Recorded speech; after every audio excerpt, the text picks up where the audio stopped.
a lot of shows out there. I'm like, oh, I could do that. What up, YouTube? We'll be back with you in just a minute. Ironically, I ain't talked to E in a while neither. I just talked to him last week. Tell him I said what's up, man. I don't talk to him regularly.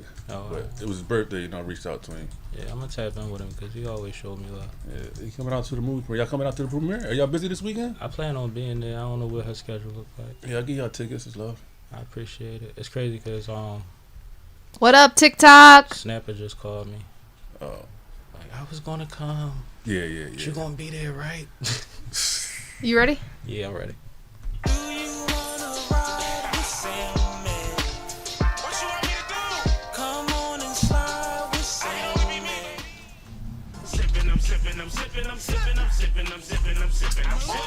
This is Sippin' with Sammy. I am Mr. Flash, and only the one and only Sippin' with Sammy. Sam Malone, Barstool Rug. If you ain't sippin' with Sammy, you ain't sippin' right. Please get your fucking life together.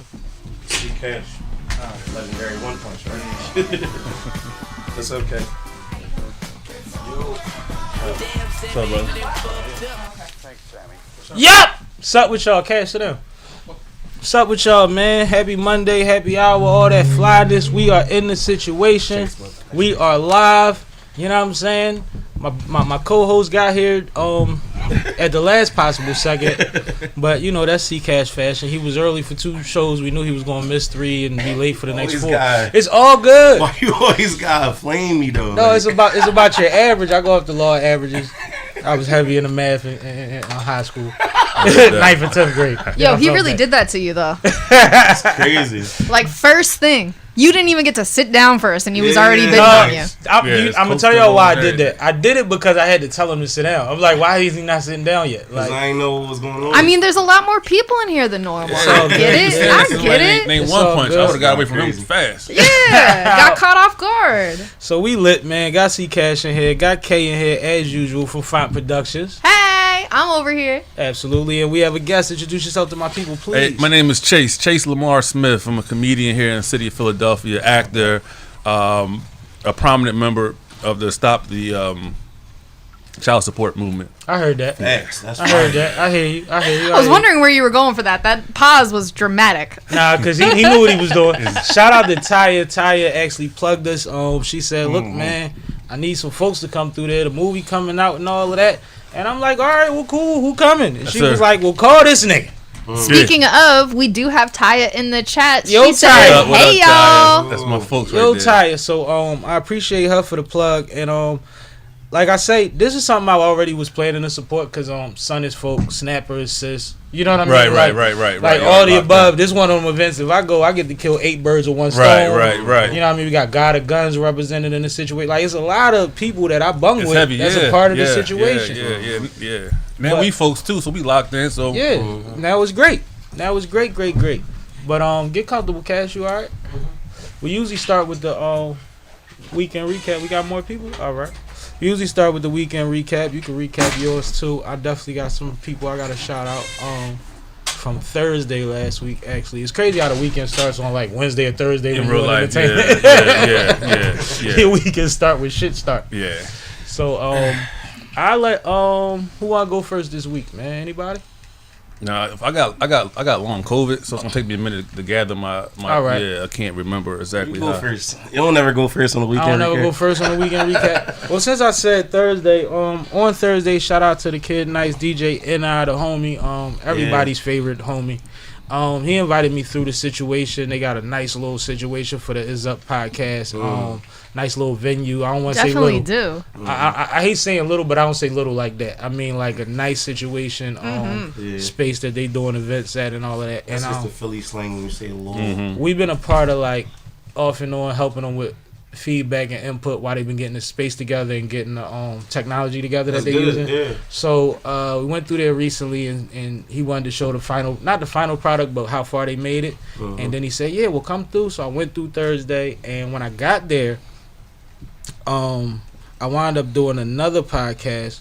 What's her name? I wound up doing the. It was women, that much I know. It was the conscious podcast with What's my homegirl that always be doing the exotic dancing at the Oh, what is her name? Yeah. Dang. Huh? Mean Girl Angel? No, not Mean Girl Angel. That's somehow. She was there that night though. Yeah, she got there. She got there after I left. Oh, okay. But I did hers and then I did the It's Up podcast. They was both dope. It's Up podcast had a live studio audience, which was fire. Cause I love doing that. I don't get to do that enough with this platform, so it was fly to do it with him and get some real feedback in a moment. And then by time you know how you start something. And then you look up and there's a bunch of folks in there you need to speak to before you get out of there. Like, oh, it's lit in this joint. And they all like giving feedback on what they just saw, and I didn't even know they saw it. So I just wanted to shout them out for real. Thunder. Oh, Thick Nubian Goddess. That's what it is. Thick I was Nubian trying to Goddess. say Black Nubian, and I'm like, Thick- that's not right. Thick Nubian Goddess. Shout out to her. I love her name. Great conversation with her. It's funny because it was chopping that day, and she's always naked or half naked whenever she's at an event, right? Right. So I don't know about her personal life, but she had on the hoodie and the tights and all of that, and she was uncomfortable. And she was like, you know, like, I'm like, no, now people know you own this shit. She was like, but not by choice. And I'm like, yo, you are amazing. Right. So we had a good conversation. It was fun, man. It was fun. But the rest of the weekend was pretty regular. I don't think I did nothing crazy. I had an eye appointment today, so my eyes I'm dilated right now. So bear with me. Yeah. Oh, Sammie. I'm cool. Trust me. After what I went Y'all through gave with him more sympathy than I did. right. After You what I don't went get through it. with It's the- always a joke with me. with the infections. It's like, man, as long as it ain't infected, I'll take a Nah, little bit for of sure. blurry. For sure. I'll take a little bit of blurry for a day. Mm-hmm. But I got all good news and good feedback when I went up there. They said see me in 6 months. So that's the update on my shit. eye for whoever's been keeping up. Yeah, that's good shit. Yeah. Anybody else? Anything? Friday, had regular day Friday, nothing too major. Saturday again was basically, you know, regular scheduled program. Sunday though, I had a chance to go out for OTR, top of the year. OTR had a battle card, and they asked us to come out and perform. Nice. So, you know, C Cash and Never Not Working Entertainment was there last night going crazy. Nice. Shout out to Boss Beneficial. He had a crazy the crowd was just loving him. He give it up. Yeah, Johnny Lace too. They was loving, you know, what we did. We got the Steppin' remix about to come out. Nice. Video coming soon. Nice. We did that, and then we just hung out a little bit.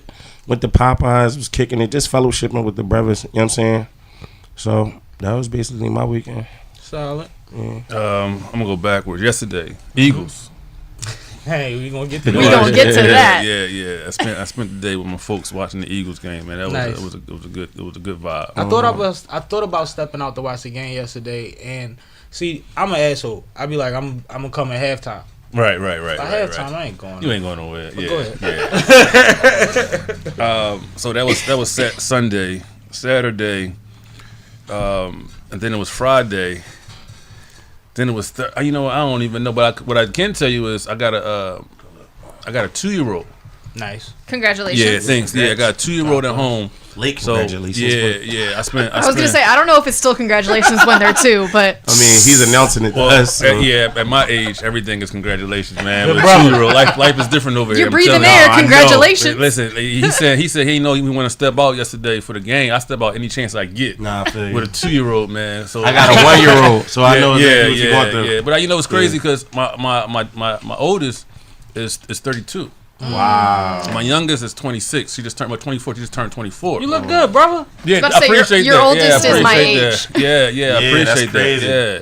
And then, you know, we doubled back and we had a baby 2 years ago. His life is different You right ain't now. really think man. that through Yeah, all the way. definitely ain't thinking that through. I can Yo, tell that's you. crazy. Why would you say this? Man? I'm telling you, this is real talk. I saw his face. Yo, you feel You know, we ain't think that through all the way. but this is my first child. My first child with my wife. Nice. So that was dope. So it's, you know, I appreciate. beautiful. Had to do that. Had to do that. Yeah. I appreciate not being on child support the most. So, Right. But I also, I think men. You know, I ain't gonna say this. I ain't gonna say it. I'm gonna say it only because I'm thinking it. But it's easier to be a baby father than it is to be a husband. Oh hell yeah, yeah, for sure. Real talk, man. I'm locked in. Outside the house, man. It's easy because it's like you get the baby, you know, your weekends, and you pass out a couple of hours, and that, you know, keep it moving. So this is a whole new experience for you. It's a whole new experience. In the house. Yeah. It's a new experience. I mean, at the same time, though, right? Look, from my experience, it's easier in a certain way, but it's a little harder when you're talking about balance because when you have to go, you know, when you have to get your child like on a certain times, then it's like no other emotion. It's crazy. Then it's like, okay, then it's like full throttle without the child. Yep. You see what I'm saying? So the balance is a little off versus, you know, when you in the house with your part kids. of your routine. Yeah. You know what I mean? So I say that in jest. You know, I'm just, you know, making light of the situation. But I get it. Nah, in real life, though, it's an amazing thing to wake up to my daughter every morning. Facts. Hearing daddy. You know, every time you come in the house, that's love, man. You a superhero to somebody, bro. Exactly. I appreciate it. I take it. Yeah, no, that's awesome. So that's a beautiful thing. Yeah. So somewhere along, I spent a lot of time with my daughter. I stepped out and I ran out the house to go watch the game. And, you know, and here I am, and I appreciate being here though. This is dope, man. This is heavy. No. We appreciate you being here, Kay. Shoot, I worked all weekend. Sunday. Friday I worked. And Saturday I didn't. And that was my weekend. Ain't we supposed to be congratulating you? Right, that's what I was about to say, but you do got some news. Is it too soon? So it's not public yet. So we gonna hold off on congratulations for a couple more weeks. Okay. All right. I guess mine is kind of official, but yeah, yours is official. You could get your congratulations. All right, we'll congratulate me then. Hey! Shout out to SippinWitSammie. He just got a new opportunity. We're very excited for him. You're a police officer now, right? Yeah. I knew he was gonna say that. As I spark up. Right. Make him take his shirt off now. He's a police officer and I'm the feds. It's fine. The crazy thing is, throw some water on him. We both parallel. You better leave us alone. You better leave us the fuck alone. That's crazy. Right. Why would you say that? We both parallel. We both right down the street from them folk. Yo, they tripping over there. Yo, that's crazy. You the bid for that. Nah, that's all good. Nah, that's all love, bro. But no, yeah, we're gonna see what happens. Levels. It's you know what I mean? Definitely a level. Congrats, bro. Level up thing. Hopefully it fits. You know what I mean? Yeah. So is it a secret? Oh no. I'm not privy. Well, I'm not gonna say it on here. Because it's through the city. I got you. Yeah. Yeah, well, congrats then. Congrats on appreciate you, man. Well, not knowing what you're talking about. He kind of gave a lot of it away. Calling me the police. Context clues. Yeah, it's just it ain't that deep. It's a joke. I'm trolling. Don't nobody know what the fuck we talking about. No, that's why I said it ain't that deep. But you close. You shooting right down the fucking Fuck you. Come on. I gotta stop cussing. All right, let's get into some topics, guys. First topic. The movie. Absolutely. Let's go. Let's get into this movie, man, while we got you here fresh. Yeah. Before you get too much whiskey in you. Yeah, exactly. Sam, it's this movie, right? You got some new shit? Okay. Oh, yeah, we popped the good stuff, man. We celebrate. We celebrate. That's the grown shit. That's you know the what's crazy? You know how many bottles I give per Christmas, bro? Yeah. Like, it's crazy. Yeah, it's little bottles on the shelf, bottles back here. Christmas gifts. Yeah. Oh, that's love. It's ridiculous. They know what to get you. Shout out to Taya in the comments. She just said congratulations, and anything you accomplish deserves congratulations. I appreciate that. Taya. I appreciate it. We just trying, make it better for everybody. That's all. That part. That's all. All right, let's talk about this movie. So there is a new movie coming out. Premiere is what? Next week? This week? This Saturday. This Saturday. 18th. Woo!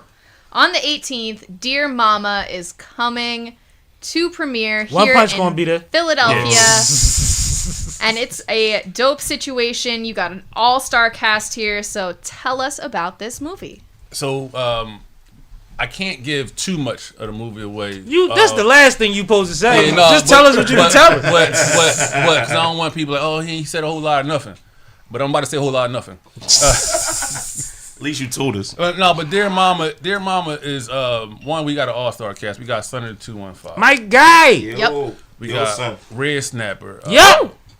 God of Guns is in the movie. Her name is Lynn. She's amazing. The young lady that played the mother. So what it is a movie that's going to touch any and everybody, especially the urban adults and the younger community, because it's about a young man wrongly. I'm not gonna say wrongly accused. I'm just all It's about a young man that has been locked up for murder. And then you see all of the trials and tribulations that surrounds that whole dynamic, from his mom to the mom of the murdered individual, the family, the friends, like the people that's riding for him, people that's riding against him. So you see, you got lawyers, you got doctors, you got all these people intertwined into the situation, and it just embraces a lot of what we go through on an everyday level. A lot of what we go through. And what's dope about this whole situation is my wife is the writer and producer. Awesome. Wow. Shout out your wife. Yeah, Tiana. Tiana. Yeah, you can check her out on Instagram at author Tiana. She's an author. She's a writer. She's a playwright. She writes doing the movies now. So when I was talking amazing. to Snapper, she kept referencing Tiana, and I was like, "Who's T? Do I know Tiana? Maybe I do." But I'm sure. Yeah. So me being a rapper and a battle rapper, I know that that pen is everything. So it's the drill rap. The drill rap, man. Yeah. No, I'm saying as far as her being a writer. Oh, right. She's the pen of the whole situation. Easily. Yeah, so easily, man. Without her, it don't happen. Exactly. Who was the director? Tiana. Oh, she directed it as well as produced it. Yep. Wrote it, directed it. Yeah, she did the whole movie. So, that's fire. As somebody who's been a producer on movies before, I know that the dynamic between being a writer and being a director is one that's really difficult to balance. Yeah. Because you write an amazing story, and then when it comes time to direct and produce it, you have to limit your own story and kind of tone it down, find the locations that fit, all of those types of things. So was that something, and I know you're not her, but as as you're married to her, was that something that you saw her struggle with, or did she excel I don't know if it was a struggle, because one thing about life, you learn to adjust and pivot fast. Especially in what we doing, anything can happen. So we learn. You gotta have a quarterback memory. You got to, man. So what I did watch her do was pivot a lot in order to because because being the writer and the producer, because you're the writer, you know exactly what you want to capture. You know what you're saying. Being a producer, you want to capture it. So she had to pivot a bunch of times in order to still keep that energy, keep that same momentum in that message, but using limited resources at times, or adjusting to the environments, and like she said, finding locations, et cetera, et cetera. Did that affect the timetable? No, but we try to pre-plan. So we try to pre-plan. How long did this project take from start to finish? Like from when the script was finished, we'll say. I would say from the time that the script was finished, I think it was about. Oh man. I'm gonna say, and I might be making this up a little bit, but it was maybe like a too much span. Oh, that's crazy. Yeah, I want to be very clear for our audience. 2 months is ridiculously short. Yeah, but it might. Let me see. Let's see. Might have been 3. Maybe anywhere either way. Yeah, with independence though, you kind of gotta keep it as short as possible nowadays, and it's weird because a lot of people from our communities are finding dope ways to improvise and make it shorter. Right. But it's definitely not. It ain't what you want. Yeah. But, you say that, but the movie that I worked on was a 9-year project, so exactly. Oh shucks. But that's what I'm saying. It's levels to everything, and that's the thing about film right now. It's either a blockbuster or it's independent. Right. And you're gonna have every variation of a problem or a asset that you get in everything in between that. But there is no in between. Right. There's no in between budget. Your passion project, you're not getting paid for. You're hoping that you get a percentage of what it makes. Right. Yeah, and like I said, I'm only speaking from my perspective because when it comes to her creativity and the direction, I play a supportive role. You know what I'm saying? As a husband, as somebody that encourages her and pushes her, I play a supportive role. Co-pilot. So, yeah. So there's times they had some late nights. When I tell you, 4 or 5, 6 a.m. in the morning. So just watching the whole thing unfold, and I haven't even seen the finished project yet. But, oh wow! Yeah, is Saturday gonna be your first time? Yeah, but I do that on purpose. Intentional? Okay. Wait, she's not. Is she editing it too? She's a part of the editing process. Okay, but she has an outside editor that she's working with. Yeah. I was gonna say if she was that's a whole lot of heads. That's amazing. Crazy. Yeah, that would be crazy. But no, the movie is spectacular. The writing is good. The actors and the actresses, they play an amazing role. We was on set, and somebody where we was at was watching, everything unfold. We was acting doing a roast, and the gentleman said, he said, I can't tell that these aren't y'all actual life. This is what you are. Like, he said, that's high praise. He said, I can't tell you not. I play a lawyer. So he said, I can't tell that you're not a lawyer. I can't tell he's not a judge. I can't tell you the lawyer from Biker Boys. I got it. I ain't see that one. Who did casting for y'all? Cause the cast, like I said, there's a lot of friends to SippinWitSammie on the cast. A couple that's been here a few times, and a couple that's actually on the list. So Shiana, she did casting calls. She did open casting calls. Open casting calls. Nice. I used to go to those when I was a kid. I wish I would have known about it. Right. Yeah. So she does that, and then you'll know about the next one. That's not bad. Shiana, I've been doing stand up comedy for a minute, for over like 15 years. She does stand up comedy as well. She acts, and she interesting couple. Right. Yeah, she did a play, so we tapped into the creative community in the city. So we.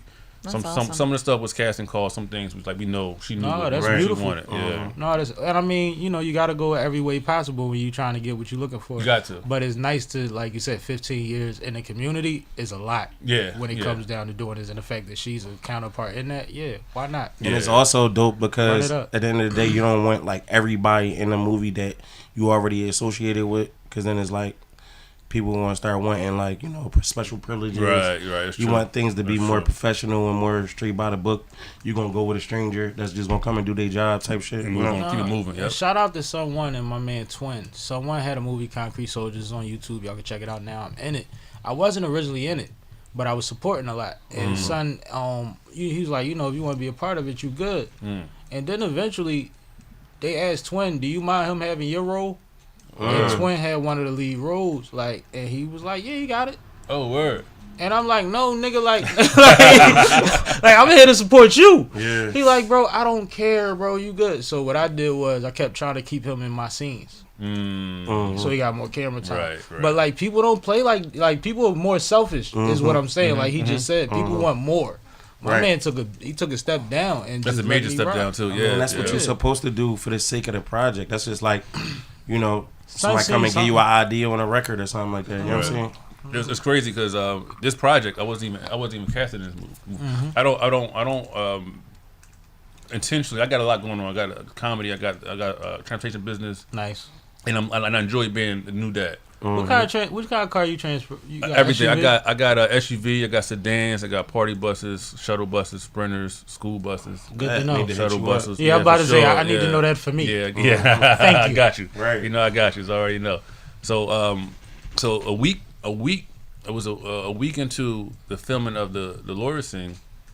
She said that there was an issue with the casting situation, and she's like, "Can you do this role in a week?" So I literally had a week, like less than a week, to prepare for this role and put it together. So what do we call preparing in a week? I tried to drop everything, man. You had to learn your lines. You had the wardrobe, everything, all of that. Wardrobe, lines.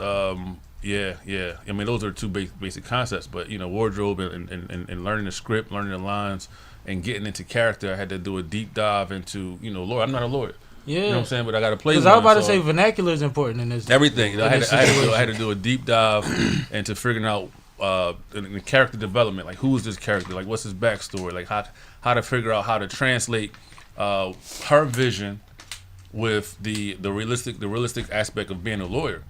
And merge it with who you are as an actor. Yeah. And like lawyers don't walk like you. Nah. Definitely. It's crazy you say that. No, it be the little shit you don't think about, bro. Them niggas don't walk like ball players. It's like watching Method Man be a lawyer on Power and shit. Yeah. So it's I was downtown in the courthouse. And I like lawyers don't walk, they slide. They glide across rooms, man. Like, it's different. It's different. I'm telling you, because their level of accomplishment and prestige is crazy. So I watch these guys. And it's about being non-intimidating and confident. Yep. So I had to go into. Like I said, I had to do a deep dive for that role. And and we'll see how it turned out come Saturday, January 18th. You're gonna have a great show. Yeah. The premiere is gonna be at the UA Regal Theater in King of Prussia. Nice. So we hoping to sell it out. We trying to get everybody come out, support the movie, watch the movie. That's man. a fire venue. It's got a lot of momentum. I think it might be a sold out situation. Yeah, we pushing, and I appreciate the opportunity to come on this platform and and put something and plug it because that's, it's how we trying to make that thing everything. No, right? Man. This is why we do it, right? Right. It's nice to already have a platform when people that you fuck with or love are doing something dope and you can platform it. It's like you don't have to like, yo, I'm gonna call somebody, see if I can get come through. You know what I'm saying? Come through, and you coming through is a bonus because I never met you before today. So now I know you. Right. Same. And when we pull up, and if she could come, we may or may not bring the camera. We probably bring the camera, shoot it tripping with Sammie, and give it a little bit more on the back. We can definitely set you up on. You know what I mean? Yeah, for sure. Yeah, so man. we can have some fun, but damn, it was something you were saying that I wonder. Kay. Well, I do got some comments to get into. Yeah. All right. So, Kay. Taya said, Tiana is the hardest working woman in Philly. This is her third movie in less than 2 years. So shout out to Tiana. Yeah. And then she also mentioned the transportation company, Stand Up Guys Transportation. Yeah, you never said the name. Yeah, Stand Up Guys Transportation is my name of company. We on Instagram, Stand Up Guys Trans or Stand Up Guys LLC. And like I said, we provide transportation services with the Sprinter, sedan, SUV, party bus. We have school buses and shuttle buses. Absolutely. Nice. Yeah, standupguysllc.org online. You got the bus I need for the video. And then we got some more comments. Kenny Brick said, one punch. And then he said, my guy Sammie, salute. Then he said, OLF podcast. OLF all day. And then Tamir said, where Punch at? Punch They're asking for you, Punch. Punch in here. Yeah. Shout out to Punch. He gonna tap in a minute. We actually about to get him up here soon. We just want to make sure we get through the movie because we need Punch personality up here in a minute. Man. That's my geyser, man. No, but shout out to y'all in the comments. Appreciate y'all. That's all of them? Yep, that's it. All right, cool. What was the biggest obstacle with finishing Dear Mama? For what perspective? From my perspective, or from watching the production itself? From you having to hear the outburst or the feedback from your wife when things don't go right. Yo, that was real right there. That was real. No, so here's crazy about that. So the first scene I start filming, mind you, like I said, I'm less than a week. Mm-hmm. So we in the courtroom, and my first lines, I flub, right? Mm-hmm. So nobody said anything. Nobody reacted. My wife just burst out, No, redo that. I don't like that. I said, babe, that comment don't come in nice. Like, what? Like, I'm still your husband. He was like, can I talk to you for a minute? Ooh, she hit you with the, can I talk to you for a minute? And she's like, on scene, on set. You are my actor. I understand. Yeah, I need this from you. Like, she was like, I know it's only been only a week to get this. I need this from you. So can you just turn it on? So I'm like, all right. What was the problem? Why did you flub it? So it was the opening scenes, my very first lines that under the cameras, under environment, practicing and rehearsing is one thing. Mm-hmm. We gotta remember, I never practiced or rehearsed with the other people. Mm-hmm. So while the production was going on, they had their roles. Your timing was off. I was saying the lines instead of living the lines. You know what I'm saying? I knew you was about to say that. Yeah. So and I had to adjust. It was like she said what she said, and got to get in the character. He reminded me of what I wanted to say earlier when I said I wanted to say something. I was laughing for whoever caught me cracking up at myself because when I said lawyers don't walk like you, I remember being in the Knights of Pythagoras, which is under the Masons, and you gotta hit them corners when you walking in them ceremonies and all of that. And when I say hit them corners, like military, precision, pivot is hard, bang, bang. But when you see a young nigga with a suit on and he hitting them corners, that means something. You know what I'm saying? It means a lot, and I just started laughing at myself because I remember, like you said, rehearsing it, and then doing it in front of the big guys, like Grand Hall Masters and all these big, aprons and things that mean something, and it's like, no, now you gotta go out there and do that. You 13, right? You know what I mean? Right. So no, I was just laughing at myself. It wasn't important. Well-versed experience. No, I was in a blessed position. I should have stuck with it. Basketball took over. All our meetings was on Saturdays. And basketball. Oh yeah, for sure. Basketball took over. Gotta pick a side, bro.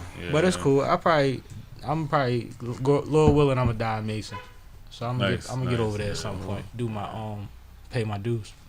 It is what it is. You got to put in the work and learn to learn. Yeah. That's all it is. That's what it is. And shout out to all my brothers that's Masons right now, man. Yeah, shout out my cousin Wayne, man. He a Mason. A bunch of them that's in the last 5 or 10 years been doing their thing, and I love it. I smoke cigars, so at the cigar lounge, that's all. It's all. You know, it's my guy. It's my guy. Yeah, it's my guy. Chalk is my guy. Yes, my guy. Chalk is my guy. Yeah. And Chalk just came over recently. A word. Oh, just went over. Yeah, because he rap. Yeah. He was in the Concrete Soldiers movie with me. Okay. Yeah. He was the hitman. This nigga was shooting everybody. It's funny because he played the fuck out that role, and it's the opposite of Chalk, and he's not an actor. He killed that. I'm like, Chalk, you might need to keep doing this shit. Next time you see him, tell him I said that too. Yeah. Because he's Chalk can do whatever he put his mind to, man. He dope. Yeah, good dude, man. Dope. Good dude for sure. Punch, you want to slide up here for a minute, man? Come on, man. Let's get Punch up here. You can stay where you at. When April come in, then we'll reconfigure everything. But Punch can get over here right now and pull up another topic, okay? Let's get into some fun or talk about the chat. I got you. So I'm gonna crack a window for y'all too. Yeah, go ahead. All right, so we do got some folks in the chat. Shout out to Tamir. He said, was y'all at Punch Fight? We about to talk about that. Yeah, let's talk about it. Kenny said, yeah, I was at Punch Fight. Front row. What up? That's what's up. And then Crown Nubian said, where's April? ? Oh, never mind, because you just addressed that. Nah, she on her way. She's on the way. The birthday girl is on the way. I appreciate y'all for tapping in early. Her birthday was a day or 2 or 3 ago. That's what the balloons is. Okay. Every time I see April, she's black and red or something like that. So I figured these was good colors. That's my favorite colors too. Yeah. Oh, but my man OnePunch in the building. Yeah. Everywhere. And they never there. Never there. Hey. That's why I said he gonna be there Saturday, because he everywhere. Yeah. Everywhere. You know what? I just seen that premiere, a preview for that movie, and somebody asked me about it. Yo, you going to that premiere? And I was like, yo, I see Son of 215. That's my young boy, free young boy, and I seen the Chubby Chaser, Red Snapper. That's my home girl. I just seen that at a wedding, and somebody else, and then I didn't. Then I heard you talking about it, and the writer and director, that's my home girl. I've been seeing it. I remember when she wrote her first book. Yeah. Nice. Who? Ain't No Sunshine. Yes. Nice. I was one of the ones that was. Punch know everybody. I was the ones that I was promoting that book. Nice. That was a home girl. Jimmy the Saint. Yeah, my guy. All that. Yeah, they all ran around together. We all in the beginning of the phase when she first was writing her book and was trying to get out there, we was all running around together, just young kids just trying to promote and push, kicking up dust. I'm very excited and proud to see where she at, so shout out to her. And to meet her husband, that's awesome. That's awesome. Her husband, yeah. And that's a beautiful thing. I think we was introduced, sometime. Couple times, yeah. We moving, come back, and I think we was on a movie together. Did you do EQ movie or one of them? Yeah. We shot a movie. Films, man, my guy Quick. We shot Jermaine Quick. Movie. He want to come through soon too. I gotta give him Quick. I know we shot a movie together, so damn, it's a small world, But I'm here, man. I'm excited. A lot's been going on, and I want to always come and tap in, because I'm like the tastemaker of Philadelphia, so I always tap in and come back to the beginning. And a lot of stuff that we dropped early on, it was always dropped on this podcast.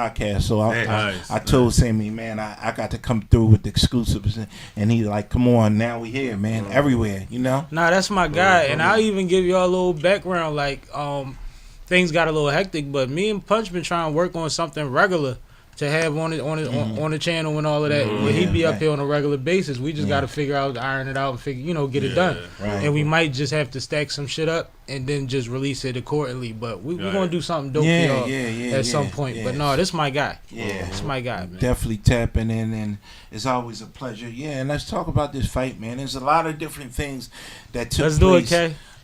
Go ahead, Kay. Go ahead. Get into it. Yeah, so before we get into the fight, I did want to say we have Red Snapper in the chat right now. She said, Snap! hey, family. Yo, Snapper. Then she shouted out, dear mama. She said, Sammie, and thank you, One Punch. That's my girl, man. She's really down to earth. When I needed her to do this commercial for my restaurant, I called her in 2 minutes notice. She pulled up and did it. Nice. I definitely want to do something else with her. This next movie, and I'm working on some stuff. I'm doing my documentary right now. I'm Nice. working on my movie. Let me get a role in that joint, man. Let me play a lawyer. We put some real stuff together, man. We was just on the phone with F. Gary Gray. I'm not even really supposed to be putting that out there. That's Jamal fine. Hill, Mike Knox, a lot of different people that's on Shout there. out, It's Mike. gonna be a real Philadelphia story, and we're gonna pull it up. Yeah, let's go back to this KO party and relive this, 3 weeks ago, and really talk about, what went down and the things behind it and everything, man. Yeah. So last time Punch was on here, we went viral for his Michael B. Jordan story and him pressing Michael B. Jordan downtown on a date over a movie role. Right? That was crazy. That shit went viral 3 times. That was real crazy. I gotta talk about this shit. Yeah, so me and Mike, real quick. Me and Mike was friends. At least I believe we was friends. It was a Philadelphia story. We met through the first director of Creed, right? Right. And so, he, and the funny thing about it was the first director, him and his wife, I ran into them in the park, just wandering and scouting scenes in Philadelphia. So he was from Oakland. He was like, yo, I don't know, I had a crazy jacket on. He was like, yo, what you do? And I told him I'm a boxer. And he was like, man, we get ready to come back and do a boxing Make sure you film. talking to the mic. Oh. No, I'm just saying fix it. It's we pointing want you to come back and do this boxing film. So we built from there, just organically, right? Yeah.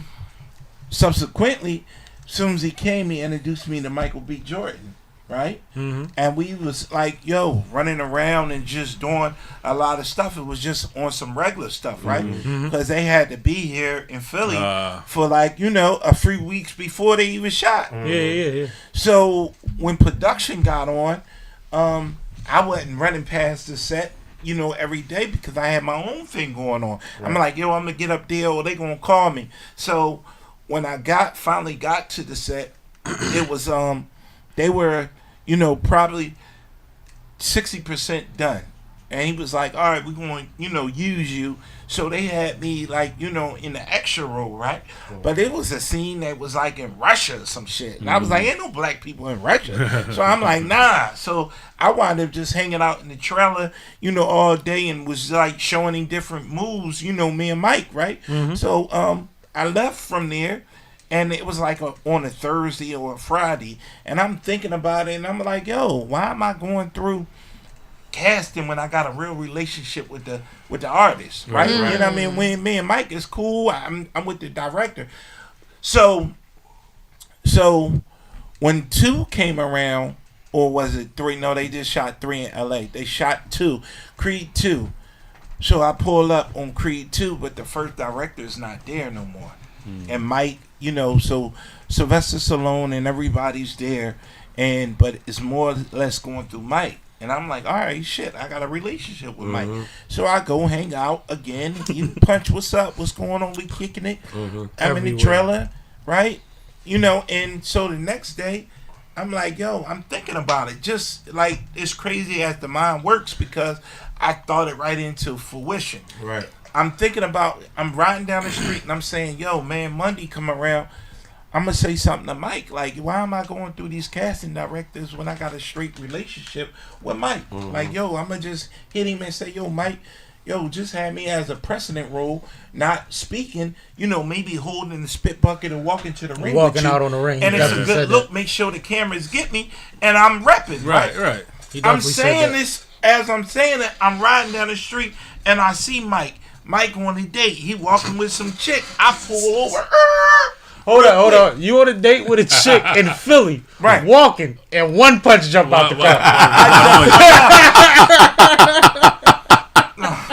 Yo, I jump right out, and I ain't really trying to put him out there in the chick, as she's known. You know what I mean? I know she's the top. You know what I mean? So I'm like, top yo, tier. That's what so I play the game, so she know the players. I ain't really saying that. And I'm like, yo, I speak to both of them. Hey, what's up? And she like, hey, OnePunch, what's up? And she's like, damn, I ain't. So Mike like, yo, what's good? You know, right? So I ain't trying to, you know, rain on his parade. And I'm like, damn. I'm like, yo, Mike, let me holler at you for a minute. So he like, all right, asked her to step inside of the restaurant. And I was like, damn, I ran the drill then. I was like, yo, Mike, I'm like, listen, I know we was shooting a movie and you shooting a movie. I'm like, yo, you know, have me as a precedent role, not speaking role. I know all the speaking roles got to go through casting, but we got a relationship. Just have me in the ring or holding a bucket or whatever, something thorough. You know what I mean? Where you on, he nodding his head. And he was like, yo, say that again. And I'm like, yo, I ran it back down again to him. And he like just damn near like blanked out. I don't know if it's the steroids or what. And he like I'm pressing him in Philly. Yeah, like, we on the street like I'm pressing him. Yo, and shots fired. He kind of like stepped back and he like rolled his sleeve up. And I'm like, Mike, what are you doing? Like Mike, like you this is what you act. Like is what you act like you are. Like, is it a camera? Is cheating out there? Yeah, I don't know if fuck type content is this. Cheaters is going on. They got the cameras going. I'm like, yo, it was real wild, and I was like, yo, like chill, like bro, what you doing? And he like, nah, man, you know, you feeling like, and I'm like, Mike, I say it again. I'm like, yo, pressing the road. He was like, listen, well, we already wrapped up. And I'm like, well, it all goes through you. The directors, you're given the lead because this is a cinematic rollout. You know, Rocky and them passed it off to him. So he's spinning me at this point. So now he like, well, listen, we damn near wrapped up 90% of the film. I'm actually getting ready to go to Australia and, you know, we leave tomorrow. And I was like, all right, well, let me know. You know what I mean? Either way. So we kind of like did it, right? So mind you, the next day, they had a big game, the Sixers, right?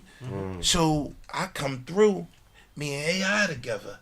So as I'm walking through the tunnel, who I see? Michael B. Jordan. And I'm like, this motherfucker. Tell me he was supposed to be gone. So I see him, right? So Chuck is right here. I'm right behind Chuck. We go right over here. Chuck speak to him, hug him. As he hugging him, you know, his eyes. And I'm like, you bitch ass. Like, you know what I mean? And I'm like, yo, So I'm like, yo, like, you trying to discourage me. So I'm like, I don't want to pull, you know, AI into the situation because he going like, yo, check him, but I know you being Hollywood at this point. Right. So we somewhat speak, and I ain't blow up the set, but I'm like, yo, you got that one. You know what I mean? So later on, like, I let it slide, but it took everything in me not to really blow up the set, right?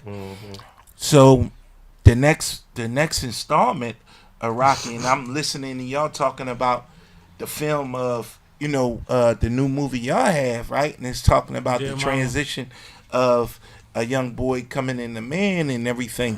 Now, as I was up there and I'm talking about Creed and we in the trailer, right? This is the part that I never told. I'm talking about my life, and the other boxers are there. They had, Andre Ward. I think Crawford was in his film and everything. They all know this is a public story about my life, right? And I'm telling them like, yo, you know, damn, Punch was a solid boxer and he went to jail, and had it not been for going through these trials and tribulations, he would have been an Olympian and a world champion, right? Why did the rollout? Why did the rollout of 3 roll out the same way? So as I see it, and I'm like, holy. Like, nah, You know what I mean? So I'm looking at all this and I'm like, dang, you know, I gotta take it. You know, I'm like, yo, I go to the premiere and I'm like, I walk out and people looking at me keep turning around looking at me. Waiting for you to respond. And I remember my folks like, yo, you all right? And I'm like, wow, what's up? You know, it looked like there's something wrong. And they was like, nah, I just know that they just told your whole story on this screen and how'd you really, you know, handle that. And I'm like, yo, you caught it too. So that was an awkward moment. So I never shared that part on it. So now, you know, You see, I'm quiet. this is a point of talking about fast forward of like, yo, tell your story. Because if you don't tell your story, somebody else going to do it. That's how The solid funny it was. thing is, if you think about a slimmer car, One Punch, and then you look Yo, at I'm smoking with you, my man. I don't really want to. And I'm the athlete up here. I mean, I've been wondering why all this smoke is going in the year. I'm gonna set Thank you, up, brother. I ain't know. Yeah. I don't just be. You know what I mean? Yeah. I got you though. My No problem. God. But no, if you even look at the facial structure, it's like the nigga found somebody that reminded him of Punch. And we talked about it on the think show. about it. Go back to it, baby girl. I know you can find it real quick. That we made the comparison. Oh, and go a little deeper than that. Why did Jonathan Majors start dating Megan Good? And early on, I never really put it out there, but Megan was attracted to me. I was, you know what I mean? Like, we talked and everything, but I got real, you know, footage. So we made the conversation about having a woman having a type. And, you know, I got pictures of me and Megan and she, you know, checking me out and sizing me up, you know, and everything, right? Real. And real facts, right? And then we on the show and we were talking about Creed 3 and we showed the picture direct on of me and Jonathan Majors and we damn near look alike, man. It was frightening, man. Crazy. It was crazy. You know, so when it comes to like, and I'm excited that you're telling your story, right, and especially because you naming some things that make it sound like it's going to be done the right way, Yeah. that's super important, right? But was jumping into the knockout party part of that? Was letting people see you in the ring again? Was that a part of it? Yeah, because I know you brown with everybody on the card, but like, yeah, no, well. Not everybody, but you know a lot. It was two parts. It was two parts to this, and how it came to life was crazy, right? I was ringside at the Boots fight, right? Well, actually, let's back up a point. Me and Free was together at a book signing and everything, and Gil and I was there. I think we was up in Smoke podcast, and they did it in Philly. And I said, you know, so Gil was there, and me and Free, and we all in the dressing room, you know, in the green room. And I said to Gil, like, yo, man, listen, you know, you got that, you know, knockout party, man. I went to the first one, you know, and it was best $20, love, right? Ever spent in my life. I went to the first one, and I was ringside. I say that every time. And so I said to no, and it was dope. It's fucking entertainment as It hell. was dope. I don't think y'all know what entertainment is. Yeah.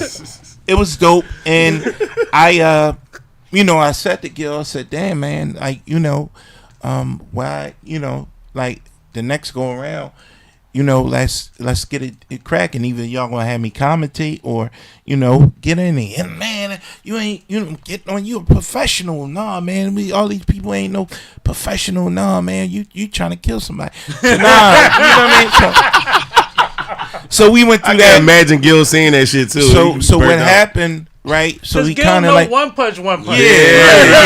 Right. Yeah. So Facts. So basically, he shut it down, right? And Free looked, and I'm like looking at Free, and Free, you know, they can't really tell Free no, because Free did a lot for them. Free was like, nah, I don't think Punch was on that tip, man. I think you kind of jumped the gun here. Right. And so he kind of like, you're like really like simmer. So we ain't talk about it, right? He's a freedom thinker. And so yeah, so shout out to Freeway. So fast forward to tape, I ran into Wallow.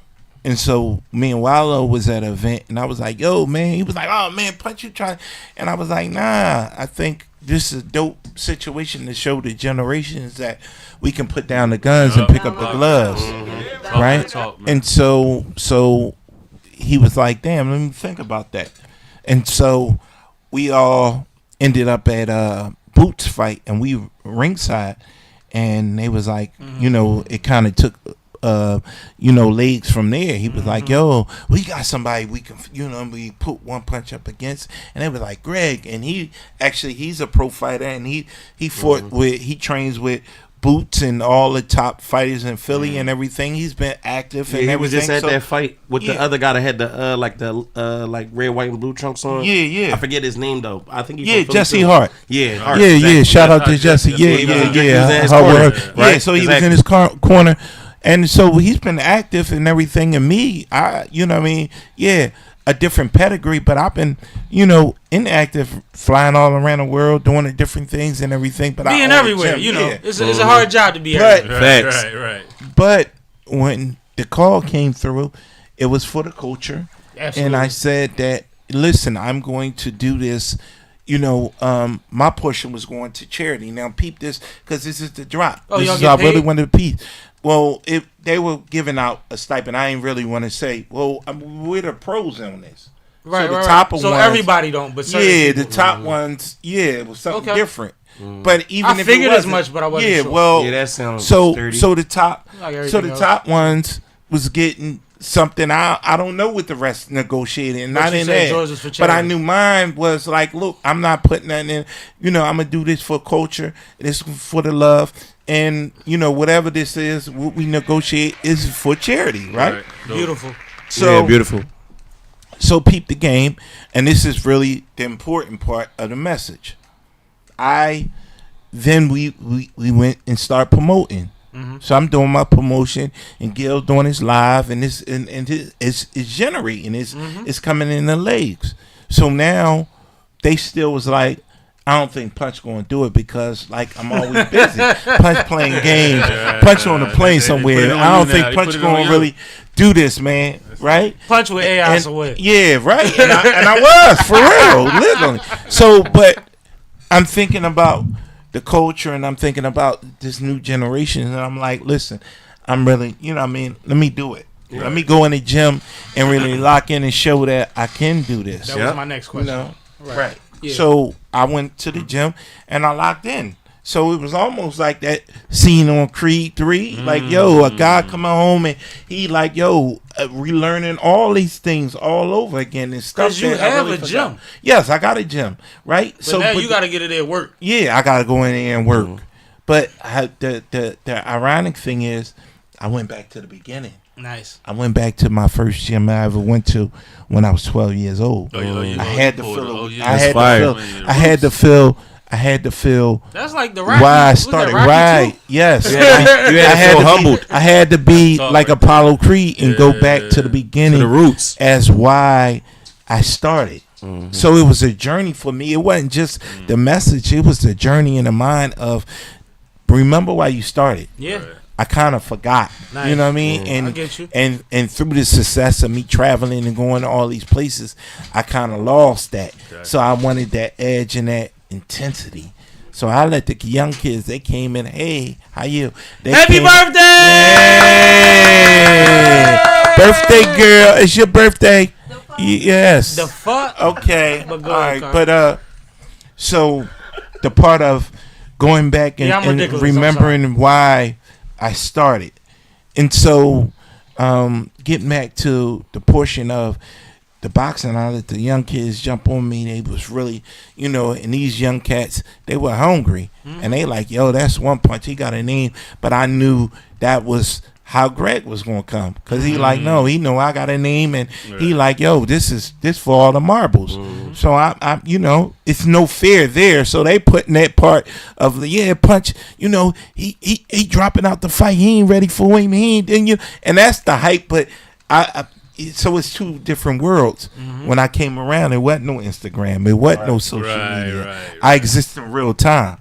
right? And this new generation, they roll off of this, right? So I'm like, damn. So now we putting up videos and everything, and that's how they damn near like battling, going back and forth. And I'm like, meanwhile, I'm training. They like, whoa, now they really seeing the intensity because it's getting intense, right?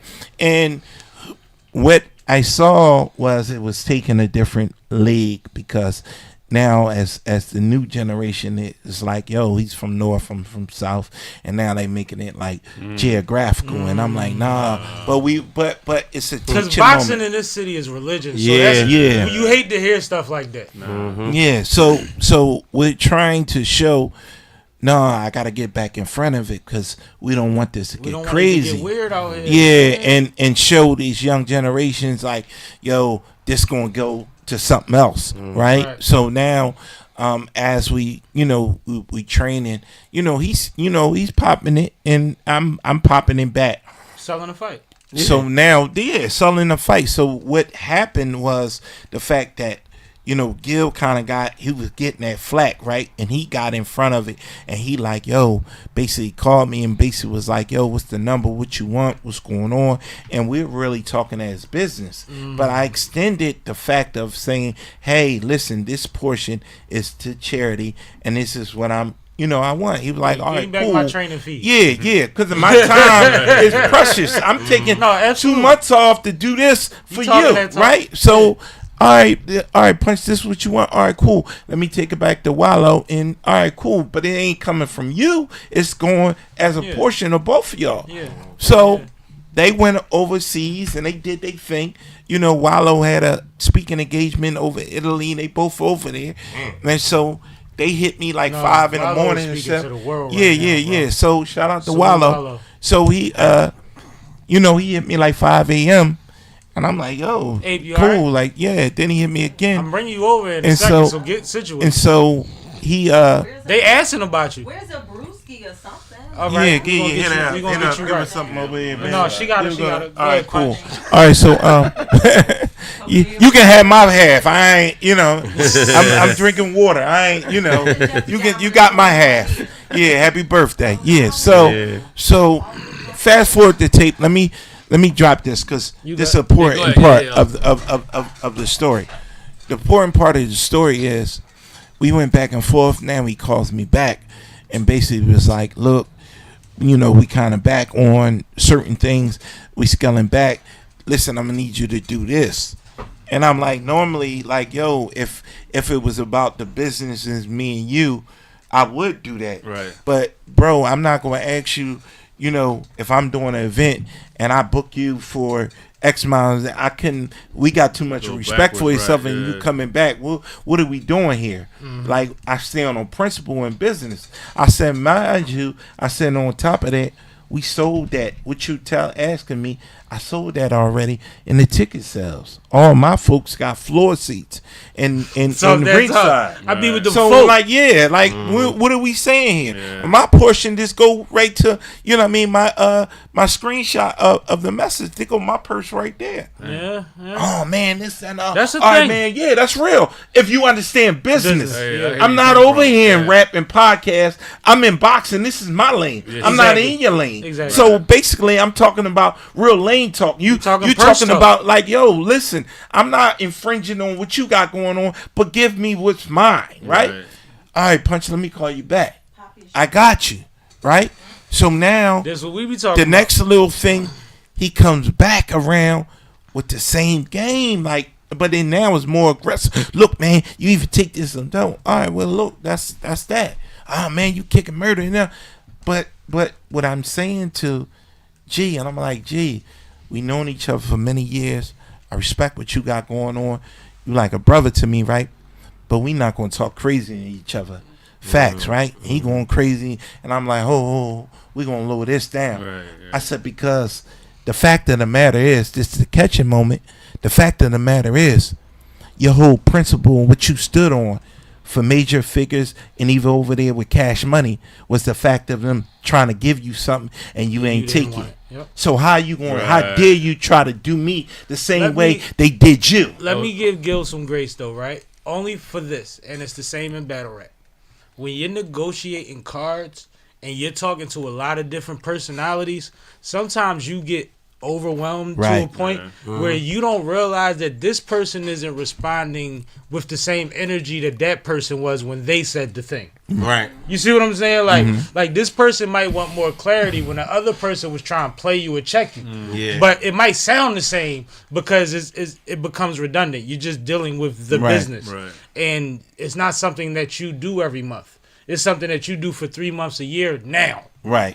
Right? Facts. It's a new thing. Yeah, it's a new thing. Right. So I just want to give him a little grace. Yeah, right. Because sometimes, and niggas do it with their woman, or you have a rough day, and she say some regular shit, you like, yo, nigga, I'm trying to get settled. And she like, you had a bad day. Yeah. Like she don't know. No, he was tripping, right? No, he was tripping, right? And it got so crazy. But it's high pressure situation. No, and you're right. He was tripping, and when he's tripping, I think Tootie was asking for a computer. He was like, man, I ain't seen no. So I knew he was already at a point. It ain't personal. So at the fight, I had to go over and hug Tupac. I said, Tupac, you know, me and you cool. I got love for you. I got love for your spouse. That was just men talk. I don't want you looking at me crazy. I got love for you. I got you. So shout out to you, too. You got two yelling at me. Punch, you ain't cool, yeah, they said punch. Two don't do nothing to nobody.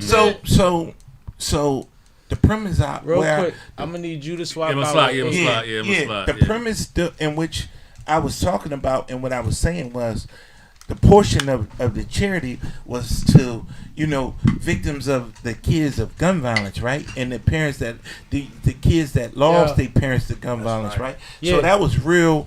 That was real important and dear to me, right? That we were doing a toy drive and a coat drive, you know, at a center, right? And I was going to, you know, a homeless shelter to give these kids these things, and the director was calling me and everything. Yes, thank you for that. And my portion, that's what I was trying to tell Gil. Like, yo, y'all is saying $1 million worth of game, and you standing on something, man. Like, I didn't have the conversation with Wallow, so I can't give him the case. But I'm saying it was supposed to be like, here, Punch, here go your portion, and here go something from us. Because you represent the city. So my why was different. That's why I had to stand on the business that I did. I'm glad y'all got it done. Went crazy, and he kind of went different. So they was like, no, we taking you off the card, and it went different. And he was like, yo, he was protesting. Switch the chair, because she's comfortable. She's comfortable with that chair. You don't want to go high. She doesn't want...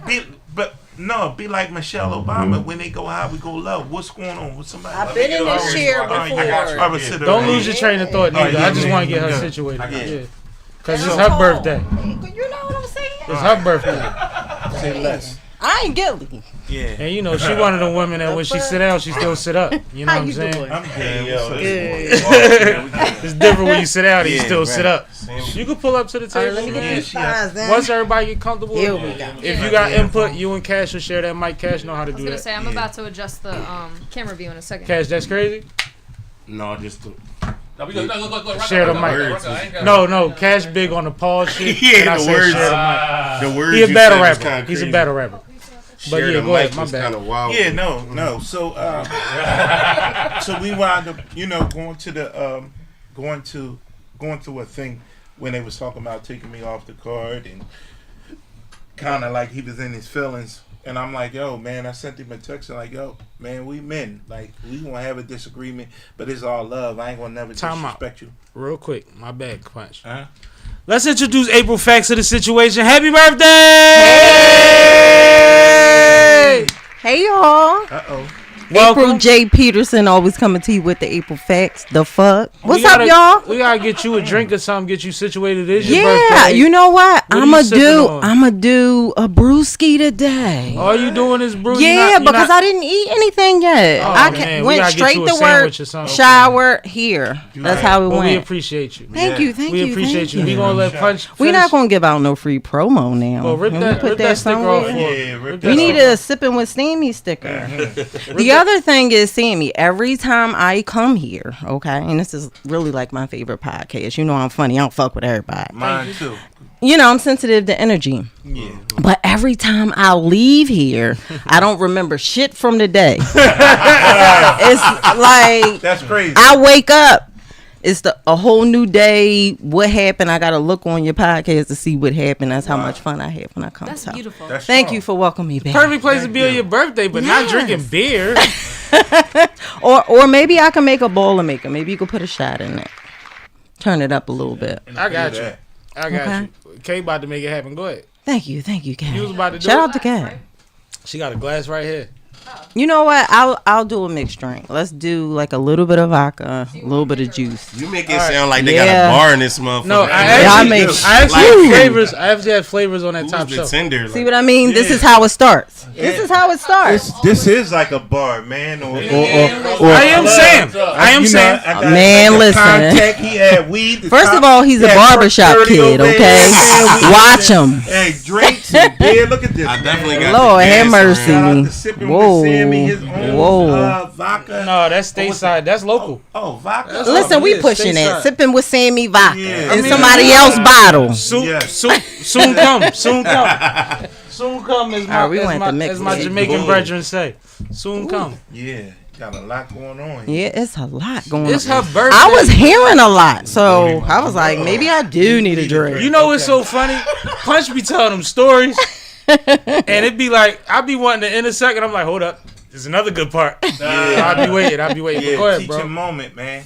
So, you were saying that, yeah, so they was taking me off the car, going back and forth, right? And now I'm still training. And, I sent, cause a text like, bro, listen, man, we men at the end of the day, we can really come to agreement, and it is what it is, man, and move on. I ain't in my feelings, I ain't tripping, and it was kind of like dead for a minute, and then they called, I was actually in the gym, and it was Gil, Wallow, Freeway, my man Joe Ross on the phone, Jack Frost on the phone. Shout out Freezer. Yeah, they was like, it was like 8 people on the phone. Like, Punch, what's up? We doing it. Like, Punch still in the gym. I said, I'm in the gym. I never stopped training. Man, what you gonna do? You know what I mean? So even Greg was on the phone. Man, I'm gonna kick your tail, and and I'm like, bro, bring it, man. Like, nice. It's still programming, scheduled programming, right? Right. So at that moment, the shocking part was, Gil was still kind of like, man, well, listen, I ain't got no give for Punch. Like, he turned down whatever we was offering, so we going over here to, the meatball and whatever, right? And, my folks was like, look, man, Punch had to stand on his 1-2 because this was for the charity, right? And, this is what he do, And so, like, bro, you can't tell me, I don't celebrate Christmas, but you can't tell me those little kids that lost their mom and their dad, that got killed, right, that they don't deserve nothing. When I lost my parents, and I'm staying with my grandma, I knew a new coat and some new sneakers changed my life. So my why is different. So I'm looking at that like, I'm trying to tell you, like, bro, I need to do this, right? And at that moment, right, Jack Frost was like, I got my hat free, like, I got Punch. Nice. My man Joe Ross was like, nice. I got the rest. We, nice. Brought the whole purse. So now I'm like, is it $1 million worth of game, or I'm standing on something, or if it's $1 million worth of lame, I'm not down shooting that, right? And it's no shot towards Wallow, but at the point, like, I know they one in the same, because you're not gonna go against your cousin for me. Right. That's real fact. Yeah. He changed your life, and so you got a principle. You may disagree with his trajectory and his objective. He might pull him to the side. Man, we should have gave it to Punch, man.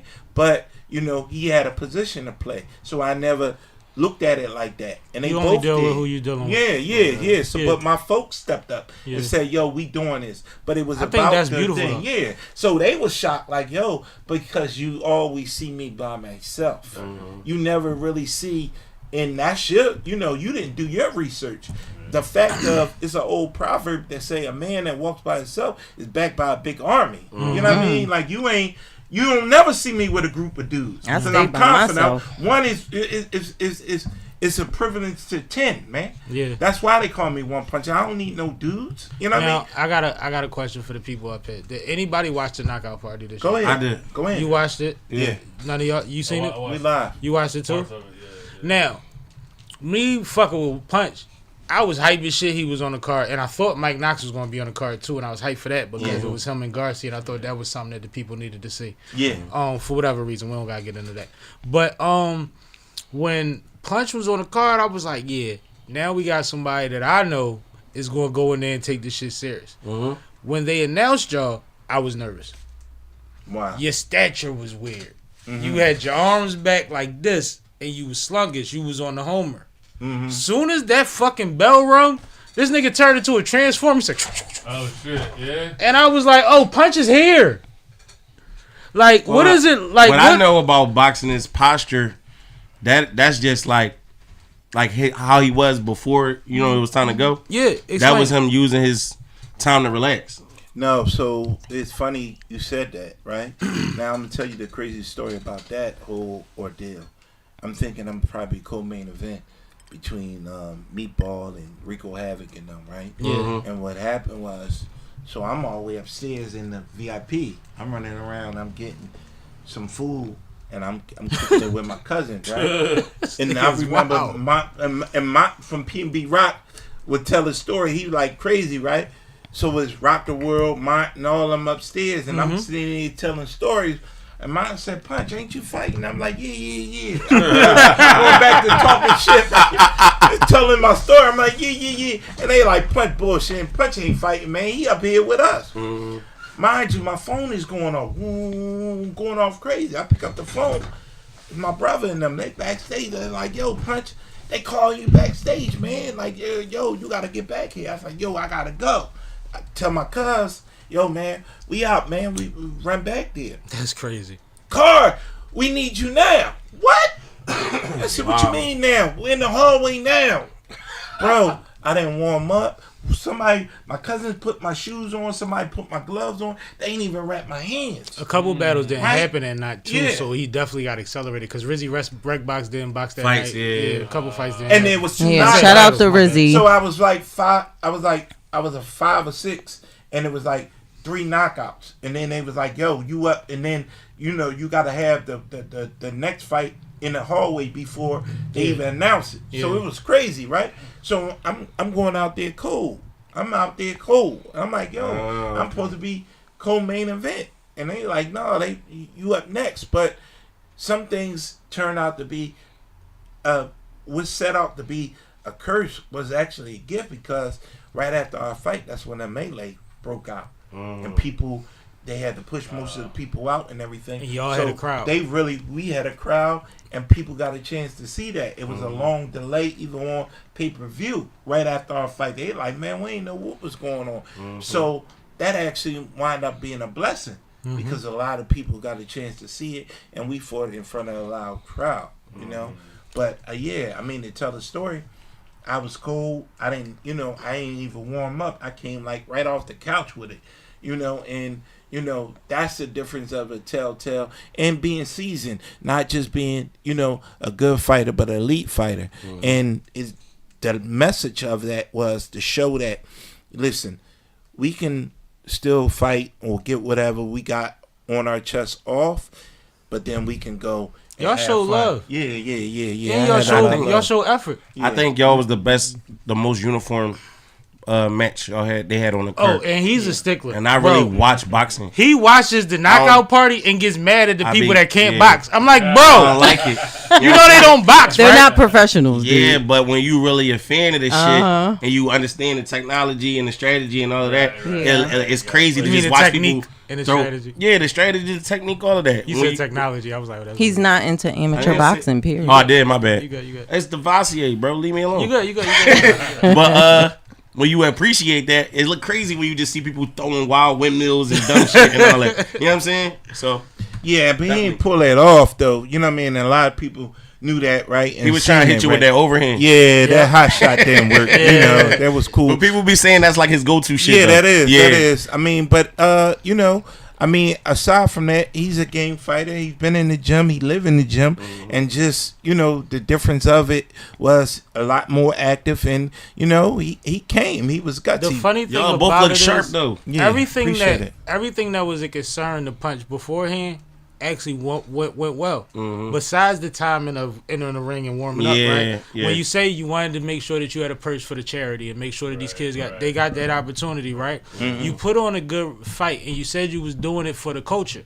There was respect between y'all. Right. We saw that. You know what I'm saying? And y'all was boxing. Yeah. And there was respect there. Right. But real quick, we gonna cut you a little off real quick. We gonna get back to you. Go ahead. It is AprilFacts' birthday. Capricorn season. Thank you. How you thank feel, you, thank lady? You. Like 21. 41. Oh shit! I thought you was Yeah. going. I thought you was going. I mean, put your fitted on. Yeah, I'm like. You see the hat? That was Listen, crazy. let me Nah, I tell mean, you like, how cap a real little this bit, age is. Like fitted. 41 is like 1 foot in, hot girl, 1 foot in, hot flash. Looking good though. The Nah, fuck? you look great. right. You look Thank great. you, look thank great. you. Glad to have you. Thank you, thank you, thank you. I see you celebrated. I did celebrate. Tell the Yeah, people do what that. you did for your birthday. So, I was out with my man. Okay. Oh yeah, I have my a man, y'all. Yeah, I've been Okay. single for like 6 years. Oh yeah. And I've been not single for 8 months. Damn. Yeah, so Now, what's I the transition. What's the Is this you going public? Yeah. Was the birthday? Was the birthday? Sammy, we gonna I've talk. been around you 6 months anyway. Yeah.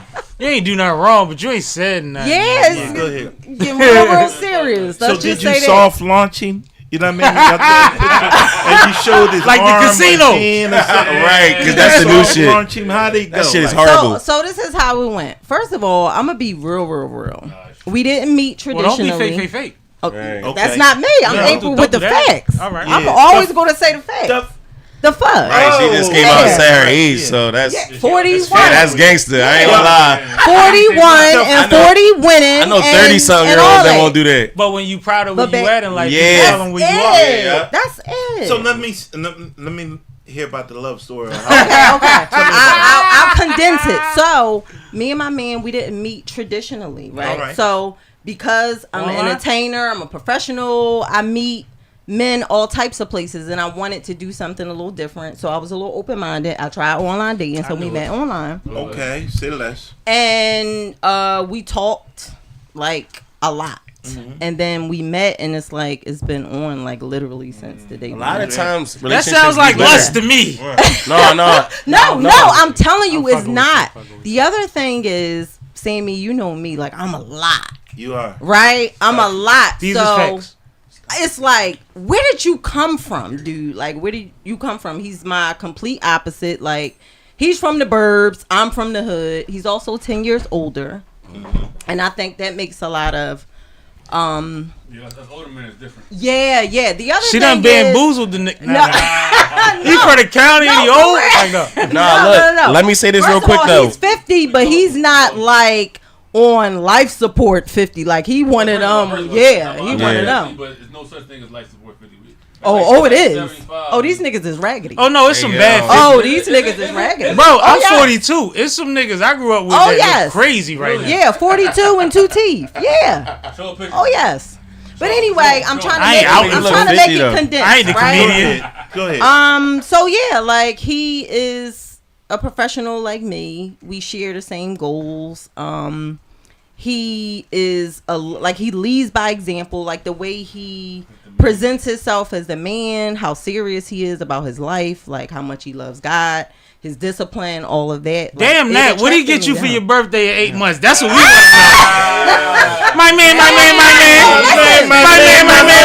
It's not. Listen, I'm telling you, it's My not. man, It's not about what Stop he saying it. does for me in terms that's of what that felt like. monetary All things. right, go ahead. It's what he does for me spiritually and What did towards y'all my do growth. for your birthday? We went out. I read some cards, and then we did brunch the next day, and we did each other. We went out. Yo, that's way enough. Yeah. I like to know how Yo, it got each for other. the first. You see how much shit she Would skipped? it change? I know. We went Yeah, out. Sammy, you know Nobody I'm knows real what went out, private. man. I'm real She said I private. read some cards. Yeah. So this nigga done professed his love in 4 different cards. Yeah, some cards. With writing. Two Two cards. cards. 2 cards with writing on them. Yes. Detail writing. And what kind of card was inside the card? Give us some men insight. So listen, I'm going to say this, right? What I love about my situation is that my man was in them streets. Okay. Once some pattern. In the county? Once. Shut up. No, I'm Shut just up. saying, like, when I'm saying he was in them streets, meaning he North tried Hills. I know North all Hills the flavors of the ice cream. Oh, you mean he was outside? Yeah, he was outside. He's a player. And Yeah, he's 50. so here's the thing. Right, 50. He was a player. Right, he was a player, but I was the coach. Right? Oh, man. And the coach. Wait, Yeah. what? Y'all Huh? like that shit. They don't like that Women shit. always find a way to boss up. So When Bars. I already now hold on, because I already got like in my head, it's like I would tell past tense shit. my younger cousins or Oh, females not that I this respect time, okay. that you want to deal with a man that has lived. You don't want to lock a motherfucker in Yes. so early That shit is not realistic. that he's looking around him. Yeah. And he's like, well, and initially he's like, well, I'm doing this because I'm doing something my homies ain't doing. Yeah. Right? And then he gets a little older and his homies start doing the same thing, but everybody get to go to poker night but him. Right. And he's been giving up poker night because he thought that was part of being married. Right. And it ain't. You see what I'm saying? So you want a motherfucker that done did a little bit to know Absolutely. what their comfort zone is and to have their own community. Also, too, I'm at an age where I am ready to settle down. I am ready to be a wife and be committed, all of that serious shit, because I'm real serious about my life, right? So when you think about long term, I'm like, I need somebody that done fucked a couple of bitches because I know he gonna know how to fuck me. Damn, I like that. Say that again. Permanently. Say that again. Permanently. No, Because that's I'm thinking Yeah. permanent. No, is- it's we actually, being realistic That's here. it's very common. Like, the thought of is I want to for respect women, my vows. Yeah. The thought of is this gonna be the last dick Yeah. that it gotta be the Come dick. on so now. You know how to work it. I mean, Why that's you a gotta plus. say that? Because though. they say that shit all the time. What you gotta Come on, realize man. is they all got podcasts now, and all get they it. want to talk about is sex and relationships. Yeah. No, that's strong. But not sex is not the end all be all. No, I'm talking about the podcasters. That Yeah. was the dessert. I got blessed in that area, but I'm just saying overall, You know what? that person was perfect for my mission. You know what? She just killed this rollout No, because she y'all did. don't realize Yeah. what she just did. Yeah. She said amongst 4 handsome niggas and said, "My nigga dick is the shit." Right. And That it nigga is. gonna watch this and be like, And it is. I don't even mind you drinking that Hold on, Sammy. Yeah. So hold on, Sammy. Talk about that. Sammy, think about me. I talk back. I I say what I want to say. Oh. That's And do what I want. Is that working? I'm not talking back. I'm not doing what I want. Damn. Okay? Yo, I ain't gonna lie. Women listening. pick it's and not choose. and we do have choose. topics Yeah, we that we do. need to get to, but it's not even a topic today. But it's funny because Glow just said the reason I'm single is because I'm more gangster than these niggas. These niggas is bitches. They can't handle me. Basically And it's saying funny. You don't have the right leader. It's funny because Very good. and you Yeah. can yay or nay this, but that's a phase. I got a comment for that. That's a phase that women go through when they feel like that they are dominant in whatever they do in life, in their field, and whatever. It's scholastically, they feel like motherfuckers can't handle them because they're so this. When there is somebody that's gonna make you stop fucking talking back, right? Well, Oh, absolutely. I say a the man that's masculine- going to Hold stop up. that. How important? Real quick. She more important than you right now. Real quick. You- a man you that's back going back. to listen. Back A and man back. that's going to stop that is a man that's moving his feet to his mouth. That Without- part. since I met this man, everything Cool he out. said out his mouth, he was that. He did that. He is that. All right, now you get. To I say it. gotta respect them.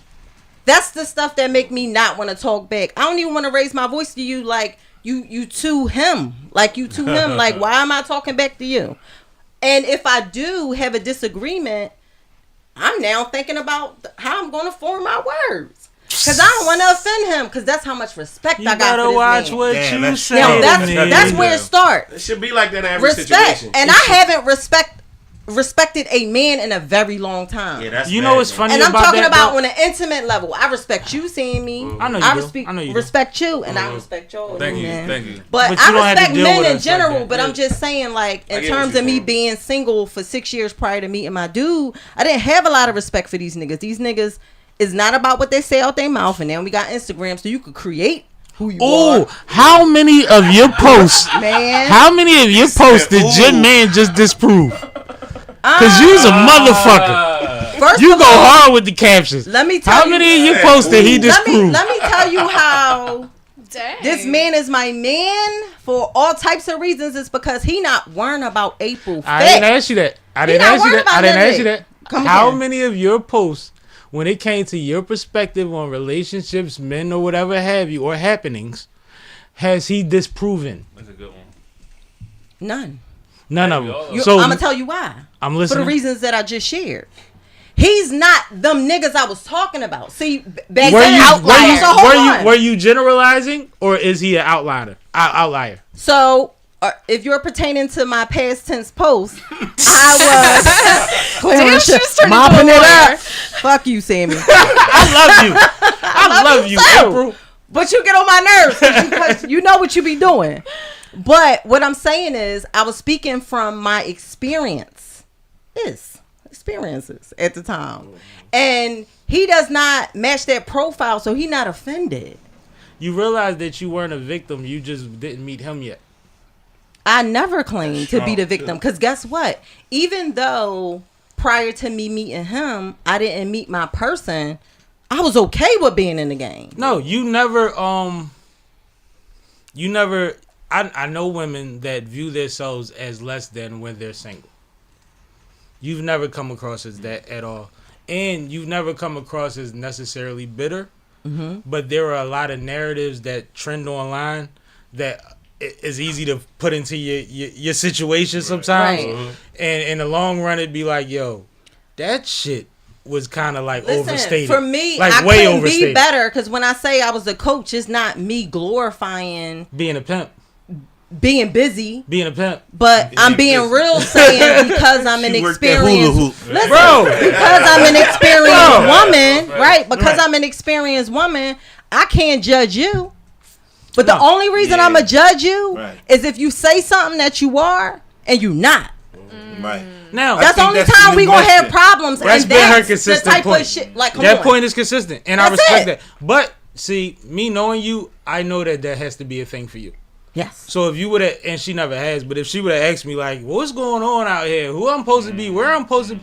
Like, you don't point to that. Right. She got to have the patience to find that. Yeah. Now, she said she took a different route to find that, and that's cool because The other thing right is- now she's happy I gotta say one more with thing. that. Because the women need No, to I'm hear not this saying too. it like this that. for but the I'm women. saying, Gotta say, not like it was a necessity. Right. Now she's happy with her situation. I gotta say this too. Please. Women, if you really want to attract the man that you want, take some you time, get in training day, and be that man that you want to attract in a feminine way. So I know that I did for the last 6 That's great years. advice. I I've could done explain some root work on me, not just Bouncing in from terms of my relationship to education relationship does and nobody career stuff. I'm any talking good. about Yeah. some root work on me. Yeah. I like that. Some addressing some deep shit Yeah. that don't have nothing to do with nobody. So now You had to get I'm over your smacking emotionally nigga tendencies. available. The other thing is, I was at a point in my life where I had a person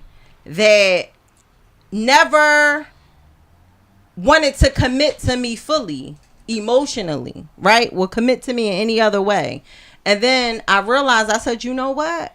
I'm better than that. I'm too good of a woman. Like, that I got make too you- much to give. Is that like being a trophy or a showpiece or something like that? No, the point that I'm making Because is, if I commit to you every way except emotionally, is that publicly? hold on, that's a whole nother topic, Sammy. Hold on. Oh, all right, I went too deep. Did I go too far? It's getting deep. But Then the point, get out of there. the No, point you that are. I'm making Back, is, back. I like it. the point that Go I'm ahead. making is, I think that myself and other women take a lot of time investing in shit that ain't going nowhere. The dick be good. Abso-fucking-lutely. The dick be good. Y'all got a vibe. One quick question. And you staying there wasting time. Do you think that where you are in life is attributed to your, of course, it's attributed to your emotional and mental growth? but does age and experience play a part in how you able to appreciate?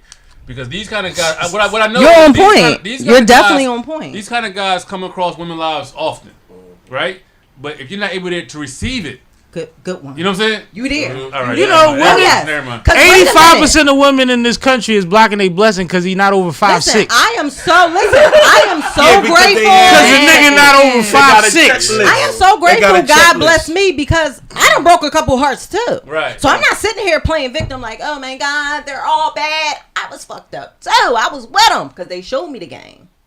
Damn. But then I was like, you know what? For what I'm trying to do with my life and the fact that I have an adult child now, so you gotta move different. Yeah. Because they don't believe what you say, they believe what you do. Yeah, That first part the second part is very important. That first part, with what I want out of my life, That part. is what my mentality is conducive to what I'm asking the universe for. I respect that. A lot of motherfuckers get very comfortable, and a lot of times, and we all men up here with a couple women, but it's a woman's prerogative to change her mind. Men have to stand on something, and as soon as you don't stand on it, you're less of a man.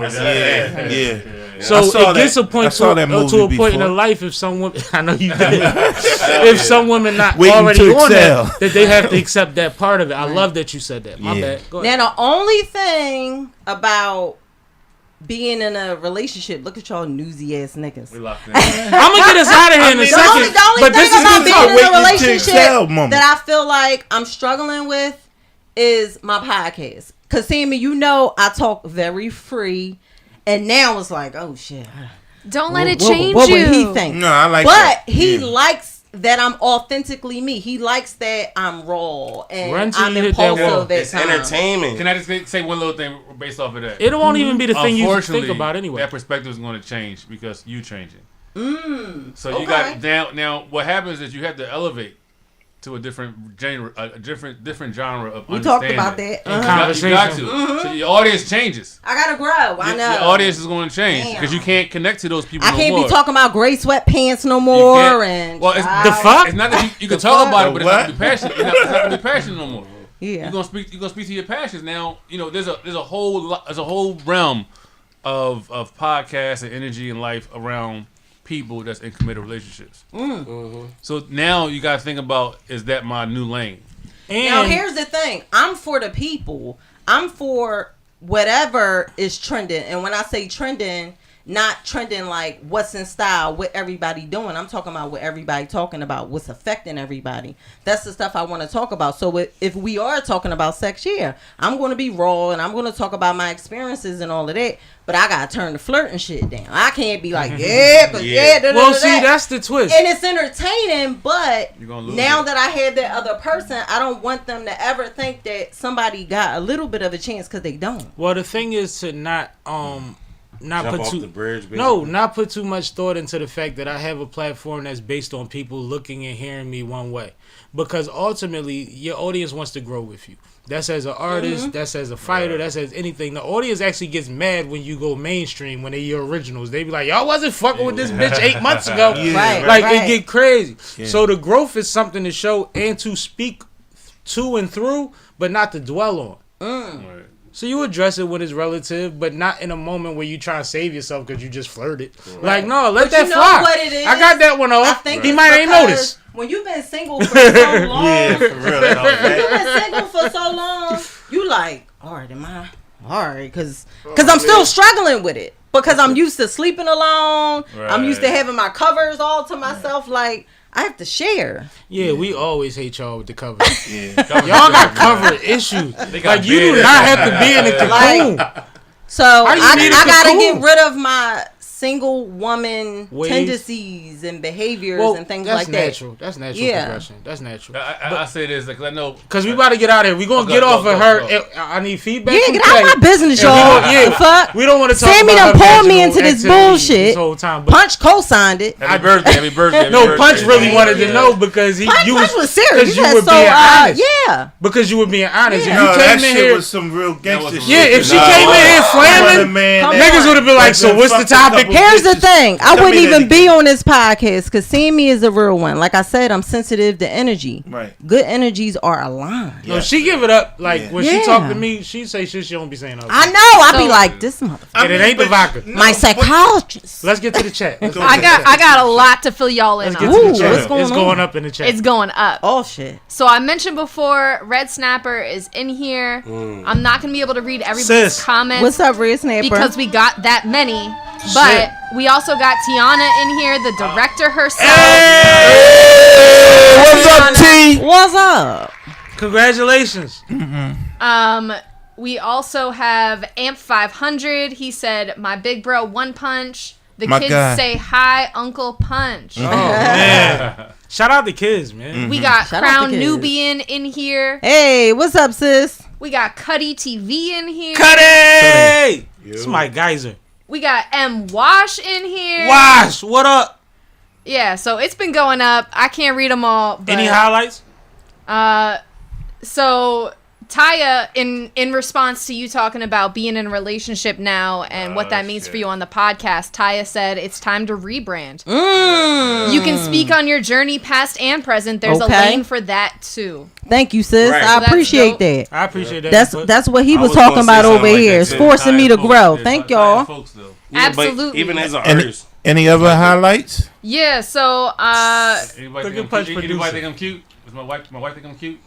I'm sure your wife thinks I start talking about my man now. People want to be worried about their significant my man. My man. Oh, I am my man Siri, for call my wife. real. Yeah. Crown Nubian said, "Purr, I love organic connections." Thank you, sis. She said, "I got an audition for Dame Dash Honor Up 2. It was pretty dope. I said, this is my show," and went for it. When OnePunch was talking about his story about Creed 2. All right, all right. That's crazy. That's That's interesting. I'm feeling the love tonight. I'm feeling the love. Oh, yeah, I love it. Y'all people is in It's here, lit man. over Shout here. out to Yes. Right. It was a good energy. What's I up to the appreciate people it. that's on Instagram Live? They like, we on YouTube. I see Yeah. y'all. She Thank gotta y'all get so off much. the Instagram soon and Right. send y'all to YouTube too. That's All right, the thing, bye, y'all. Sammy said, cut the wood off. That part. too. Go to the YouTube or the TikTok or the Twitch. The only question that I had was the fact of you went to online dating, right? And that's like going behind the red curtain. It's or like the black taboo curtain. from Yeah, where you we don't come really from. know. Yeah, like so define everything in every list. And we was talking about, Sammie talked about, the women missing their blessings because they had this checklist. Oh, he has to be making a certain amount of money. He has to be, 6'2". Now, hold on. No, not a lot of kids. I did the online thing, and he met my checklist. Oh, It's nothing wrong with having a checklist. Now, if you got a checklist, you have to have a realistic checklist. Exactly. There we go. I already of know them you ain't was been coming for me, realistic, Sammy. though. I had to mop it up. So you have to have a realistic checklist. Okay? If we all had to pick our perfect one, my perfect guy would be Mars Chestnut, your perfect girl would be Nia Long. Just using that as an example. But people are not being realistic. You know what I mean? Like, and no shade to nobody, but let's keep it real. You'll have a woman who, let's say she work at KFC full time, right? She talking about she wants somebody to make $200K a year. Where? Every woman thinks they need a man that makes $100,000. You barely make $2,000K a month. Like, Right. we gotta give supposed out to what be you wanna evenly yoked. Every And I'm not saying that equally yoked is not somebody necessarily that financial. is under a certain level financially in life don't deserve a millionaire or whatever the case may be. But I'm just saying, if we are thinking realistic, if I desire a millionaire, I gotta be in a position where as though if one of his lights get cut off, I can be able to pay it. Right. All right. These chicks ain't prepared to help; they prepared to take, Well, what happens and that's the issue I have. And we know a lot of things, a lot of reasons that people fall apart is sex and money, right? In relationships, right? But when you are male or female and you're making well above the average income for the country that you live in, Right. how much does finances really matter when companionship comes into play? So let me help you out with that. Not saying I make a lot of money, but what I can He say about to is, say some He money do, shit. y'all. Right, like what do you I'm just mean? saying, though, Disclaimer. For what? So it's a disclaimer. Give me that bottle over there. Where the bottle over there? I ain't got it, but anyway. I'm gonna tell you some money shit. It becomes the management, right? It becomes the management of money, and also the projection of how that person can increase or decrease your bottom line. So you can't have bottom feeders that come into money. Bottom line. Because the reality of it is the youngest tell me all the time, like, Chase, like, you know, what's going on with you? And I'd be like, everybody come across money. Think about it. Everybody at this table has come across a lot of money in your lifetime. It's not about what you can get; it's about what you can keep. About what you how can you keep that money going on more and more and more? It's not about what you can have; it's about what can you create. So if a person doesn't come with that mentality, that's why I appreciate my wife so much, because. Yeah, he trying to get some tonight, y'all. I'm trying to. No, I built a business. I thought I was the only one. No, hey, you already know. I'm running around. No, my appreciation. He's begging on the mic live. No, you got it. Like, you must be in the doghouse, my man. I stay in the doghouse. Yo, you trying to stay out there, motherfucker? No, hey, T, let him out tonight. Left the taller seat up. Oh, my wife mind is always on to the next level. Always on the next level, and. Not saying everybody don't have creativity in them. That's the reality of it. Everybody on here is creative in their own right. Everybody don't have it. So there's a leadership role and a supportive role that people play in life that happens across the board. It's in my marriage, my wife is very creative. So it's like a meeting of the minds every single time, because I'm just as creative too. I love a man that love their wife no matter where the fuck they at. Stop saying no, that's not how it works, though. I'm sorry, that's not how it works. That's not. Well, go ahead. But what I'm saying is, because we are in the entertainment world, right? People are so like. Cash, you alright over there? No, I'm Gucci. Yeah. All right. We good? I'm making sure you good. So people are so like afraid to love in public, and I just really. I see value in a man that just says like that's my wife, my wife. I love it. Ain't that someone get you? Well, some you know his wife is. You know his wife is Tiana. Yeah. Oh, the hardest working mother.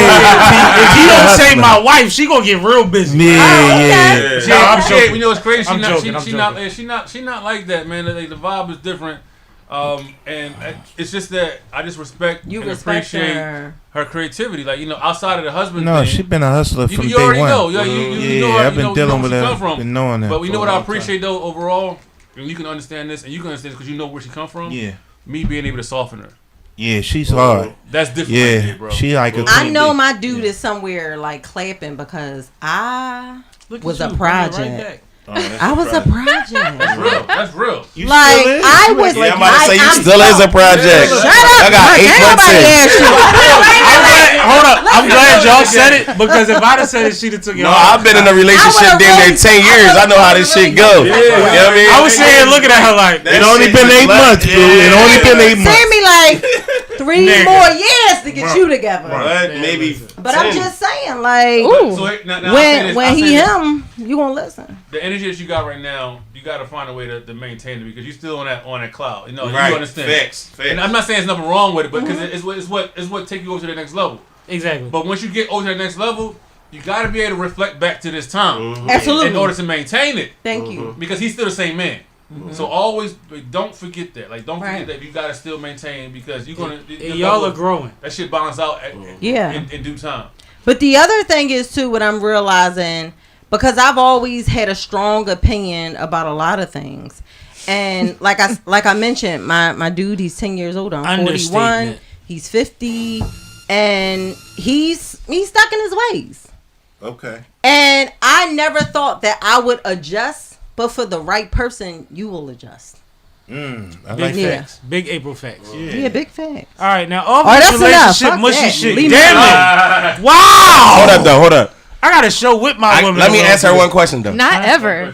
You said that y'all went out for your birthday, right? Can I ask where y'all went? Because that's a big thing. She kept skipping over it, bro. That's a big thing. I'm not telling you. Skipped out over the card. No, listen, I'm saying this, right? Because I just was telling my young boy yesterday, like, in life, material ain't shit. It's about the memories. You know what I mean? The moments that you make with people that you love. And I value experiences way more than I value materialistic stuff. Yeah, I'd rather travel than shop. Right. I'll tell you off the podcast. All right. So I don't want all. And I'm a fly nigga, I guess, but I'd rather travel than Listen, shop. here's the thing. I was saying like a restaurant, anything. Like what the fuck? It is a restaurant. The But here's the ironic thing. thing- I like intimate, dark, quiet settings. Right. If we say where we went, all them niggas gonna be there the next time we go. Okay. Yeah. You understand what I'm saying? Yeah, I respect. No shade, y'all. I'll tell y'all too. So I just asked. But you know what I'm later. saying? No, You know I- what? Go ahead. Like No, I'm in the restaurants and shit, so that's why I asked. I'm gonna tell you. All right. She gonna DM you. I got car service next time y'all want to go Stop out. your I bullshit, got Sammy. Yeah, he got car service. Go ahead, do car your thing, service to Sammy. pick I ain't y'all mean up. to take the ball though. No, the ironic thing that I wanted to know was the like first birthday. That's always the important one. That's And why I was asked yo, about the like, 8-month the Christmas level, birthday because thing. like yo, all right, y'all just got together and it's this. That's like a milestone for y'all, and that's your birthday. And I'm like, That's all why right, I well, asked it. what do you know? How did How that he go? impressed, Like what's going on? Right. And, all right, and if it's just She a not regular giving it up, restaurant, though. because it is levels, right? I think I know what it was. It's like, all right, well, You know what it it's still fairly new. So if I shoot the low, on this, then it ain't no coming back. Right, you Because don't it's get like, jewelry yo, on your overlook. first birthday. Yeah, Y'all right. missing the whole So- y'all so- missing the She birthday. might have. Yeah. She is Yeah. April J. Oh, my bad. Go April ahead. J. Hold on. Peterson. Y'all Yeah, missed go the ahead, whole do lot. that. I Yeah, like that. She might have got it. We don't You know. can't come back. You can't come back off of that. We So don't know. here's Going the up. thing. His birthday came before mine. His birthday. Oh, is in so you got October. to set the precedent. So exactly. I knew what the fuck I was see, doing. that's crazy right Yeah, there. I I've been in that same started- situation. I started the So bullshit. as exiting this relationship conversation, Go. she made sure that he made sure that the situation was situated. Right. First of all, I showed him how I like to be treated, Respect. but I how like I that. like That's to the treat. difference. Well, see, a man that Oh, I love to spoil No my matter- man. Love not it. even I based trips on a level. my man. Ooh. once a man yes. once a man sees that you're willing I to go respect there, that. he Yeah. loves to go there. Yeah. It's like, and a lot of girls got hip to it as a young woman, and they know like when they reach for their purse, and the mother be like, "Oh, that's cute, I got it." You ever get a But you pedicure appreciate with real that shit. roses Facts. in the and one water? day you might let her pay just to see if she gonna pay. No. Come on. But sometimes it's like, no, just the gesture is enough to make sure the next 8 times I eat, you're welcome to Dog, eat. listen. Yeah, that's The deep. first date I had with Jazz. No. Look, the first date I ever had with Jazz, she paid for it. I wasn't Oh, like. you Gillie. I wasn't hit. You I Gillie. had it. But she paid for it. You know what I'm saying? But it was a conservative meal anyway. It wasn't that crazy. Right, but she paid for it. And it was like, oh, She you loving it. you ain't the joint that went the wing platter and She was the coach. dimes and She was the perk and all of coach. that. She Yeah. pimped your ass. It's the Right, class so look- that so she listen. had. It's the class. So the first Well, she ain't owe you the shit. first either. birthday that I had when we was That's part together. of my too. nerve. The first birthday I had when we was together, she took me to the first schools. Oh.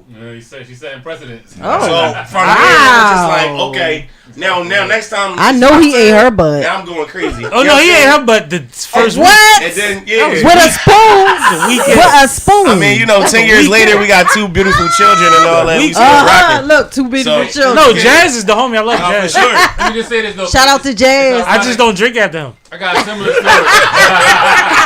You better not. I got Drink, smoke, none of that shit, nigga. We grown. Yeah, I smoke Fuck my you own. I talking drink about? my own. You know. I got a similar story with Tiana. So we was dating. The whole dating thing was going on. Right? I was dating. It ain't no more sipping with you no more. It's I love. had a young lady I was dating at the same time, like around the same time, like not. Yeah, Well, that's normal. I got niggas in here getting sensitive. Here's how I go. Here's how it Yeah, went. it's because it's your birthday. I ain't cutting Thank this you. shit off. Go ahead. One shorty hit me up and was like, "Chase, someone go on a date."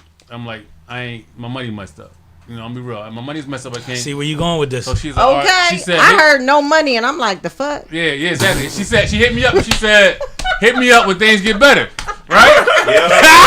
Real talk. Oh, you good? I'll be around when you get Shout out to a real one. Get your fucking life Tiana together. hit me up like one day. I said, "Tiana, my money messed up." Tiana cracking her knuckles She right said, now. "I said, do you want to go out to eat?" She said, "I got you. Let's go. We out." She said, I invited you, so don't even worry about it. He just proved my point. She got him a meal and he gave her the rest of his I fucking gave her life. everything, man. Damn, Tiana that's ain't strong. gotta He gave her the work rest of for his a life. thing. She ain't gotta want for a thing the rest of her life. Like whatever The she rest of wants, his is life. given to her. Y'all better learn something. It's genuine. But mind From you, the rip, she don't got no ink. No but ink. mind you, this That's started my from the point. Glorilla joint where I said she's going through a phase. And mind you, you are a new boss. Like you running a situation.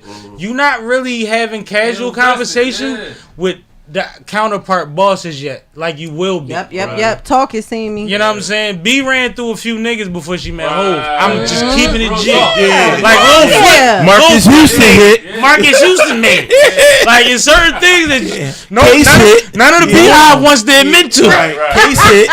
Can you stop your bullshit? You think it's your motherfucking birthday. Yeah. The way you acting. It's always my birthday, baby. Nah, listen, yo. It's always my birthday. We like hours of changing with no topics. With no topics. Let K do something. Yeah, can we go back to the topic? They like how we popping it. Y'all like how we popping it. I'm still Let's here, go into the y'all. comments, K. Let's go into the comments. Come on, K. Man, fuck the, Let's see what the people talk Don't about. realize she produced all of this shit and got it ready for us. Shout out to K, man. K is a The goat. whole world out there want to talk about whatever's going on in the rest of the world. So. We're gonna blame it on April. Now let's all Everybody else do. Let's all be mindful of the one mic rule when we get into these topics because it gets facts. crazy. All right. It was just getting crazy just now. All right. It was fun. We are going to start off with something I know we could probably all speak to. The Eagles? NFL playoffs, baby. So I'm going to bring up my chart and we're going to get into it. I have everything updated up to right now. So the Texans beat the Chargers. The Bills beat the Broncos. The Ravens beat the Steelers. This is an old chart, I think. Yeah. Yeah, because the Texans played the Steelers and the Ravens played the Chargers. Ravens played the Steelers this week. Flip those. Anyway, the Texans won. The Ravens won. The Commanders beat the Buccaneers. And the Eagles beat Green Bay. So shout out to my Eagles. Oh, I was supposed to do this? Yeah, that part. You're a little late. My bad. It's fine. So if you tuned into these playoff games, it was definitely something to watch. For me personally, I thought that the Commanders-Buccaneers was probably the most entertaining game of them all, although the Eagles game was fun for me personally. But a couple of other things happened outside of the field. Y'all okay over there? She over here bossing up. Go ahead. Yeah, like, You good. Ciao. You good. Sammie and his visitors. Ooh. Ciao. I'm not even a visitor. I'm on the show. I know, right? Every time I come, I'm a part of it. Yo, I don't know how to do this. Close it. Let him do it. That's the same, Okay, that's go the same ahead, thing. Kay. That's the same thing All the right. girl says. No, she don't. So during the Eagles game, there were some interesting things going on. So let me start with, it was not Jalen Hurts' best performance. He was definitely struggling when it came to Punch, connecting. you was at the game? But this is also his first week back from a prolonged concussion. Yeah. The concussion looked a lot worse than the way that the Eagles were reporting on it. I wouldn't be surprised if there's some lingering effects. However, Jalen Hurts definitely did well enough to win us the game. Saquon Barkley also had an amazing performance. Yes, he did. But A.J. Brown definitely did not see many targets. He ended up only having one reception throughout the day. And then a lovely image of him reading a book on the sidelines ended up going viral. To the point where the book itself is now a #1 bestseller. I knew it. I knew that was coming. So the book is actually a self-help inspirational book. And the thought is that he was reading some sort of inspirational passage, which maybe that makes it okay. But what did you guys think of the fact that he brought a book to the sidelines? I think it's a subliminal. We had problems 3 weeks ago. But go ahead. Yeah. I think it was definitely subliminal because I think AJ Brown is Over. underused. Yeah. He's phenomenal. He's phenomenal. I think he should be more when the guy Pinkett came in and he kept going to AJ Brown and it was successful. It's like use that guy, man. He's good. Like let that man work. Let him Punch, work. you was at the game. Did you see the book, Mr. Everywhere?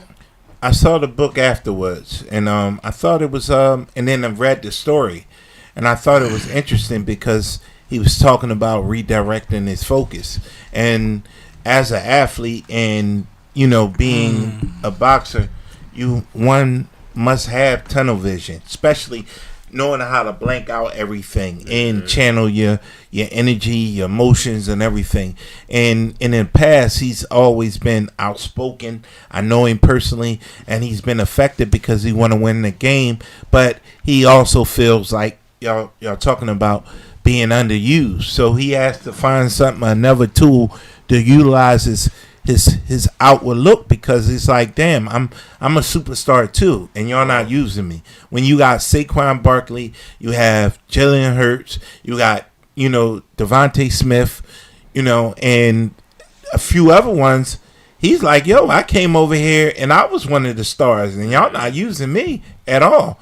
He only got like one look, the whole game, one or two.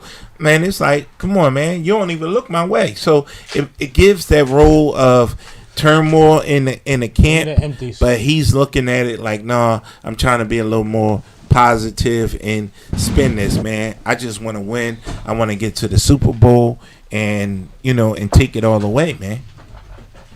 So, and what's crazy? I'm glad you said that, because you did put it in perspective of like, you got to find your focus. Yeah. So it may be him being smart and sending subliminals, or it may be him literally just like, yo, I'm trying to tap into something.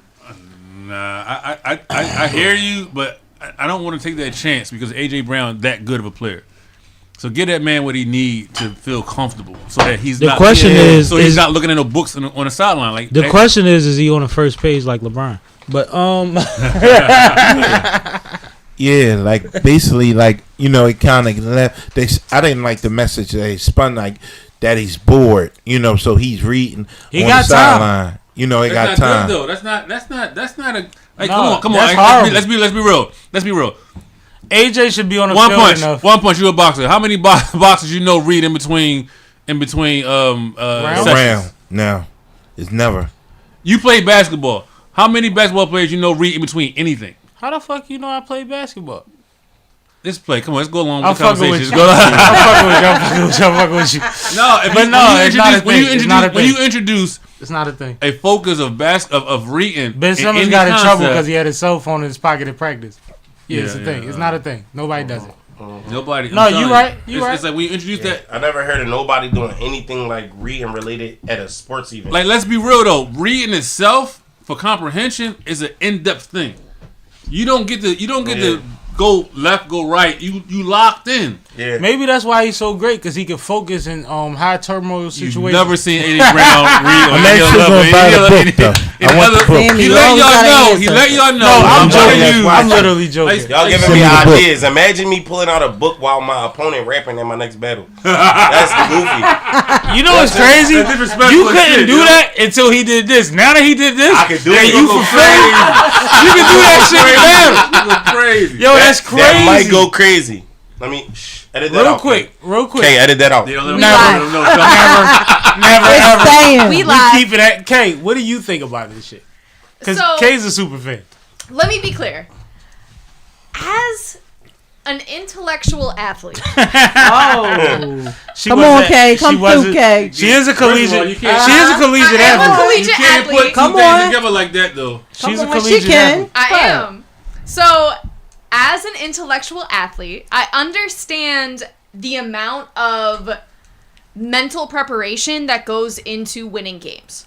Like, that cannot be understated, and I'm being serious here. Okay. The way that athletes need to mentally prepare when you're at that level to be ready to play games. Like, for me personally, I had to get mad.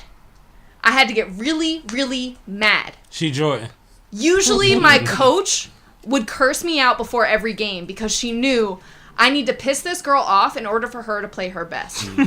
And maybe for AJ Brown, he needs to read these inspirational quotes to keep him from punching Jalen Hurts on the sideline. I'm just saying it is what it is. First of all, when Kay start moving her neck, listen to what she's saying. Yeah. The fuck? The fuck? Nah, but I was mad at first. Like, where the fuck you going with this? I said, damn, shit getting real. Kay moving that neck. burnt out. She moving that neck. She moving that neck. It's real. Yo, I lost my whole point. How do you create preparation Sorry. in the game? Like, preparation is pre. Like, it's before. they're actually in the game and he's having a whole fucking. Well, see, that's kind of why my joke was, it's a little truth in every joke, right? Remember Dennis Rodman had to be on the bike on the sideline, and we like, yo, this nigga just outran everybody for the last 15 minutes. Why does he need to pedal while he's sitting on the bench? And at first, people thought that he was trying to be smart. Nah. I don't think people realized that. Like, there was a time where people thought because of whatever trade it was and his timing, they thought no, his motor's still running. Yeah. We use different motors to be effective at an elite level. Right. Facts. So there is still the possibility that man was innocently getting his mind right. But here's the thing, he got too much. It's not ideal to introduce new concepts. I'm done all with the you. way through your career. I feel like when you piss somebody up, when you want to make them better or throw them off. All right, motherfuckers go through batting slumps and go through catching fumbles and catching follies or whatever have you, right? Niggas start getting gurus and shaman and all type of shit, bro. But you don't see that. Homie ain't allowed to be in camera view. My book is. So, to be clear, AJ Brown did say that he always has that book on the sideline. You just caught him with it today. He's a hustler. On the sideline. He's also supposed to say he's a hustler. And that reading inspirational quotes is part of his game preparation. So. And we in a mental health era. Y'all better not. Y'all better leave him alone. This is true. You know what year this is? This is true. This is five times last year. It's definitely, All right, let's go to the next topic. Lit this shit. Look, Punch is producing my show. Oh, my bad. Y'all don't understand. You've been up here long enough. No, I'm the most blessed nigga in Philadelphia. First of all, you know you about to win a Nobel Peace Prize. Because when he talk, I'm like, oh shit, I ain't even had my shit together. But the funny thing, the reason I say I'm the most blessed nigga, Punch is taking this shit serious. Yeah. You know what I'm saying? In a real way that I appreciate. I appreciate that. Listen, when people are serious about their life, they're going to be serious about anything we attached laughing to them. too much. Let's find something else to laugh at. The fuck? Let's do it, Kay. All right. So another memorable moment of the Eagles game this weekend was when Gillie ran out with the team. Oh shit! Out of the tunnel. So Gil came out the tunnel, and he stood on the field and slapped everybody's hand. It was acting crazy. He wild out there. Yeah, I love it. I was at the battle and shit. Go ahead, Kay. So Gillie came out to the playoff game in person. He also got tickets for some of his normal Eagles watch crew that you see in his feed.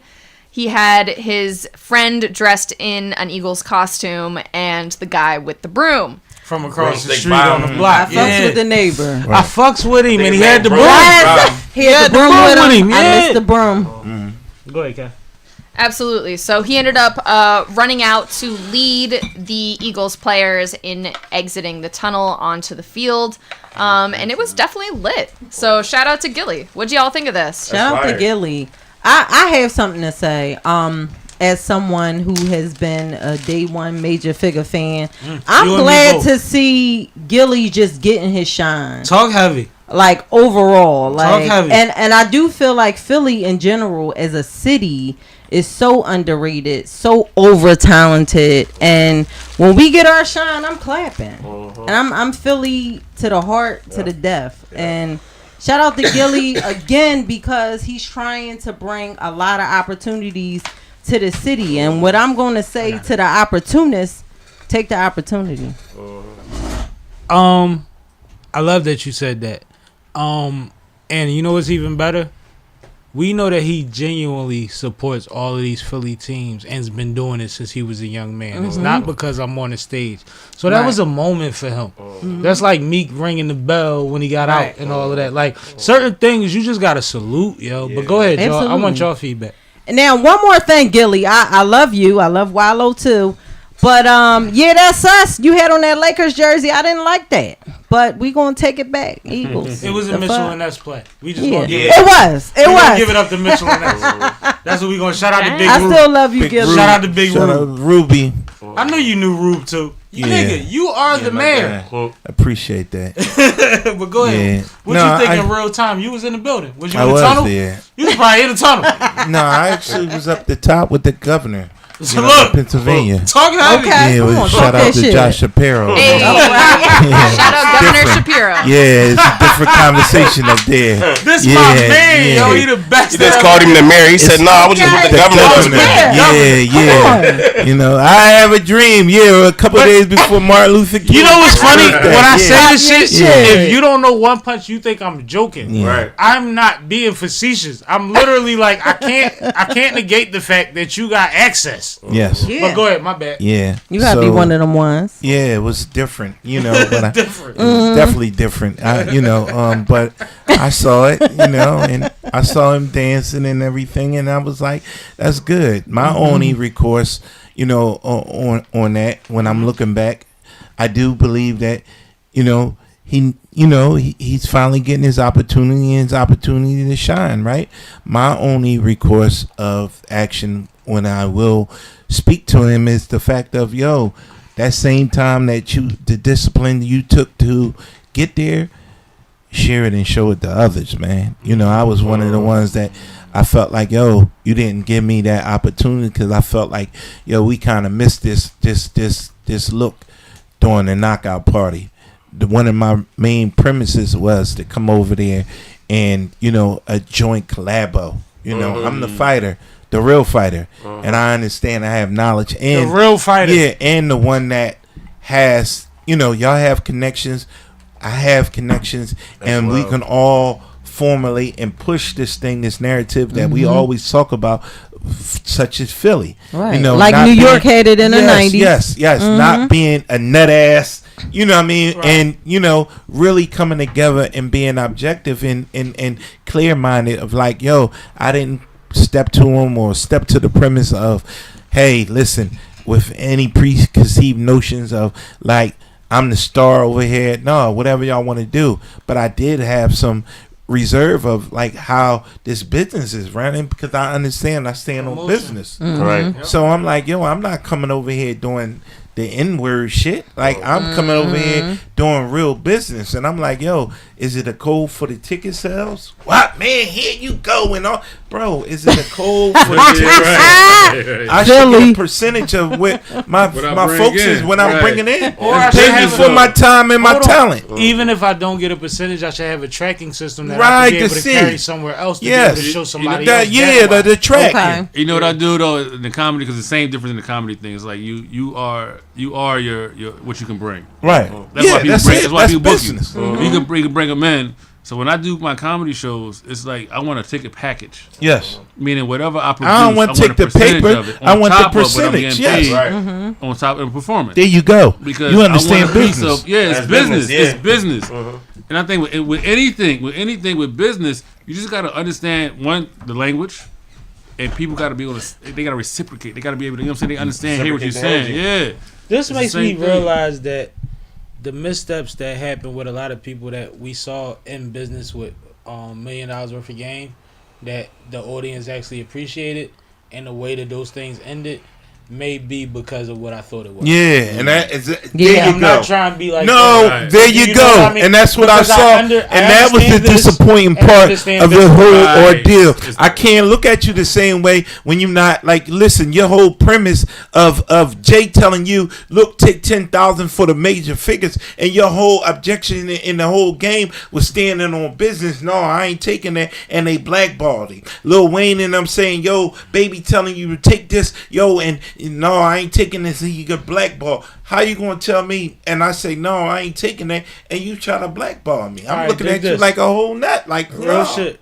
Right before y'all all got here, and you was walking in on it. Me and Kay was having a conversation, right, Kay? Okay. And we were discussing the situation with the Math Hoffa podcast. There you go. My expert opinion. Yep. Right. And we were discussing how he crashed the Angela Yee interview with Esso and Heineken from Bag Fuel. And we were discussing. I was explaining how some of the points that they had mishaps over, where they overlapped at, and how like if you hear both sides, that was just miscommunication. And then Kay started dwelling on, and I say dwelling in a good way, how street and business don't mix. There you go. And we all say that. We all say, or we listen to people that say, my business acumen comes from my street business. No. But if you didn't operate at a high level of street business, then you're still just doing cum shit. There you go. Bingo. You're still just doing cum shit. When you're a boss, you got to operate as a gentleman. Just because you made money in the streets don't mean that you understand how to sit at a table. Because you're not invited to the table in the streets. Never at the table. Yeah. Right. Somebody invites you to a back door and you think you part of the game. Right. I mean, even something as simple as... I wanted Kay to explain that. Even something as simple as putting your name on things. When you're in the streets, that's something that's looked down on. You don't want your name out there. You don't want your government name. I'm about to buy my first being on top of everything. Under my name now. And now, me personally, as somebody who is filing this government paperwork for folks, like filing LLC filings, filing trademarks, things of that nature, if you don't have your government name on it, you do not own it. Yeah, facts. Yeah. So this whole mentality of not wanting your government name on things, not wanting or only doing business dealings with people that you know from, that you can name check them. Those types of ideas do not carries over with real business is reputation. Everything, even in real business, is built off of your reputation and your word and your trust value. Oh yes. But outside of that, that's how you get back. You gotta leave those street principles at home when you're trying to do actual business. But I will say, not to discredit what you're saying, but some street principles do apply in business. Well, because they don't translate the same. They don't translate the same, but they apply. They apply. But I don't think that it is. That's the gentleman level of business, I think it's principle. When I say they apply, that's what I refer to. It's like there are certain things certain ways of manifesting your idea, your goal, and translating to people that can hear it and understand where you stand on it. But the people that you're in business with are not accountable for the same things that you think they should be if you're living by street different principles. Code. Right, exactly. Right. So you could go into it saying, well, from what I learned from this is why I'm getting into this. But you can't, how they say don't expect from other people what you expect from yourself? It's the same in business. If I'm dealing in a business realm, I'm dealing with people that's doing business. Perfect example. All these motherfuckers that's talking about, my deal was bad, I ain't got my publishing. You know who got paid from it? Somebody. A motherfucker that don't listen to rap music. Right. Somebody that and you know got paid for it. Right. And you know who's running the labels now? His grandson, who kind of fucks with y'all. Right. But he learned from his grandfather that treated that shit like a fucking a Wall Street investment. Yeah. Like a tax thing. Right. He treated it like an accountant. Yeah. This is a means to it, and we give out these same kind of contracts. We get the same results. When a number this below this, we pull the move that we allowed to pull, and then we pay off who we got to pay off. We don't give a fuck about rap. Right. Now watch this. When things went south, right? They took all my name off the whole thing, right? And if you go back to his page, you'll see they put Simon Carr up on there, right? Which is still reputable. Right. I'm listening what Kay was saying. So they put Simon Carr up there, but the young audience know me as OnePunch Carr. But you thought you was hurting me. I'm not afraid of my government name. I lead by that. My name is when I walk in these rooms, I say Simon Carr. Other people refer me as OnePunch, right? And that's respectable because I'm trans. I can go both ways. I deal with the same shit. Yeah. So I deal with it too. Because I'm April J. Peterson, but Sammy keep calling me AprilFacts. Yeah. Because they need to know where to go. So go ahead, back to you. So Simon Carr doesn't, that don't affect me. I ain't running from the law or anything. I read about OnePunch Carr, Simon Carr, Simon OnePunch Carr, all of those the same thing. But the younger audience, they don't know me as Simon. But everybody else, if you go now peep the game, everybody else that was on there, Meatball, Rex, this one and that one, Crack Baby, all these names, they had all these hood names, but they ain't put me, Simon Carr. I was like, wow, you know what I mean? So the same thing y'all meant for evil God meant for good. I was like, yeah, well, that's now these young generation now know me as Simon Carr. Can I ask you a question? So you just mentioned how they were advertising you. Do you feel like they are trying to reach out to a younger audience?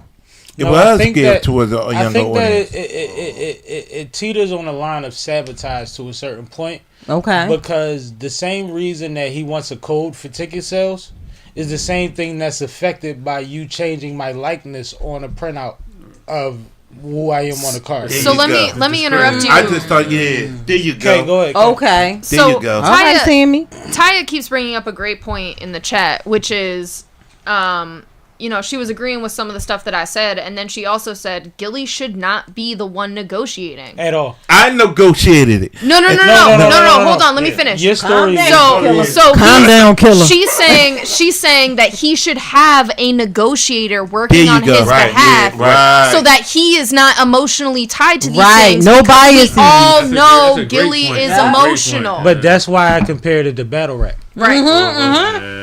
Yeah. Because it's not so much structure there. Yep. Yeah. Go ahead.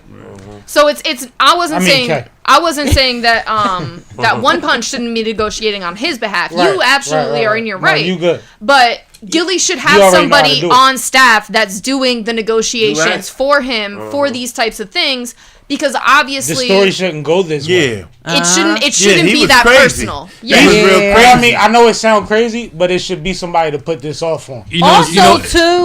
This is his hometown. It's too many emotions tied. Yeah, and you were supposed to show love. It's too much. And everybody on the card is an Gillie, you've come too far. You need to keep your hands out of it. We all know who you are. Let people handle your business. Well, what happens is, and I'll vouch for this part, and I hate to see, because I've been both ways. I think I've been fair.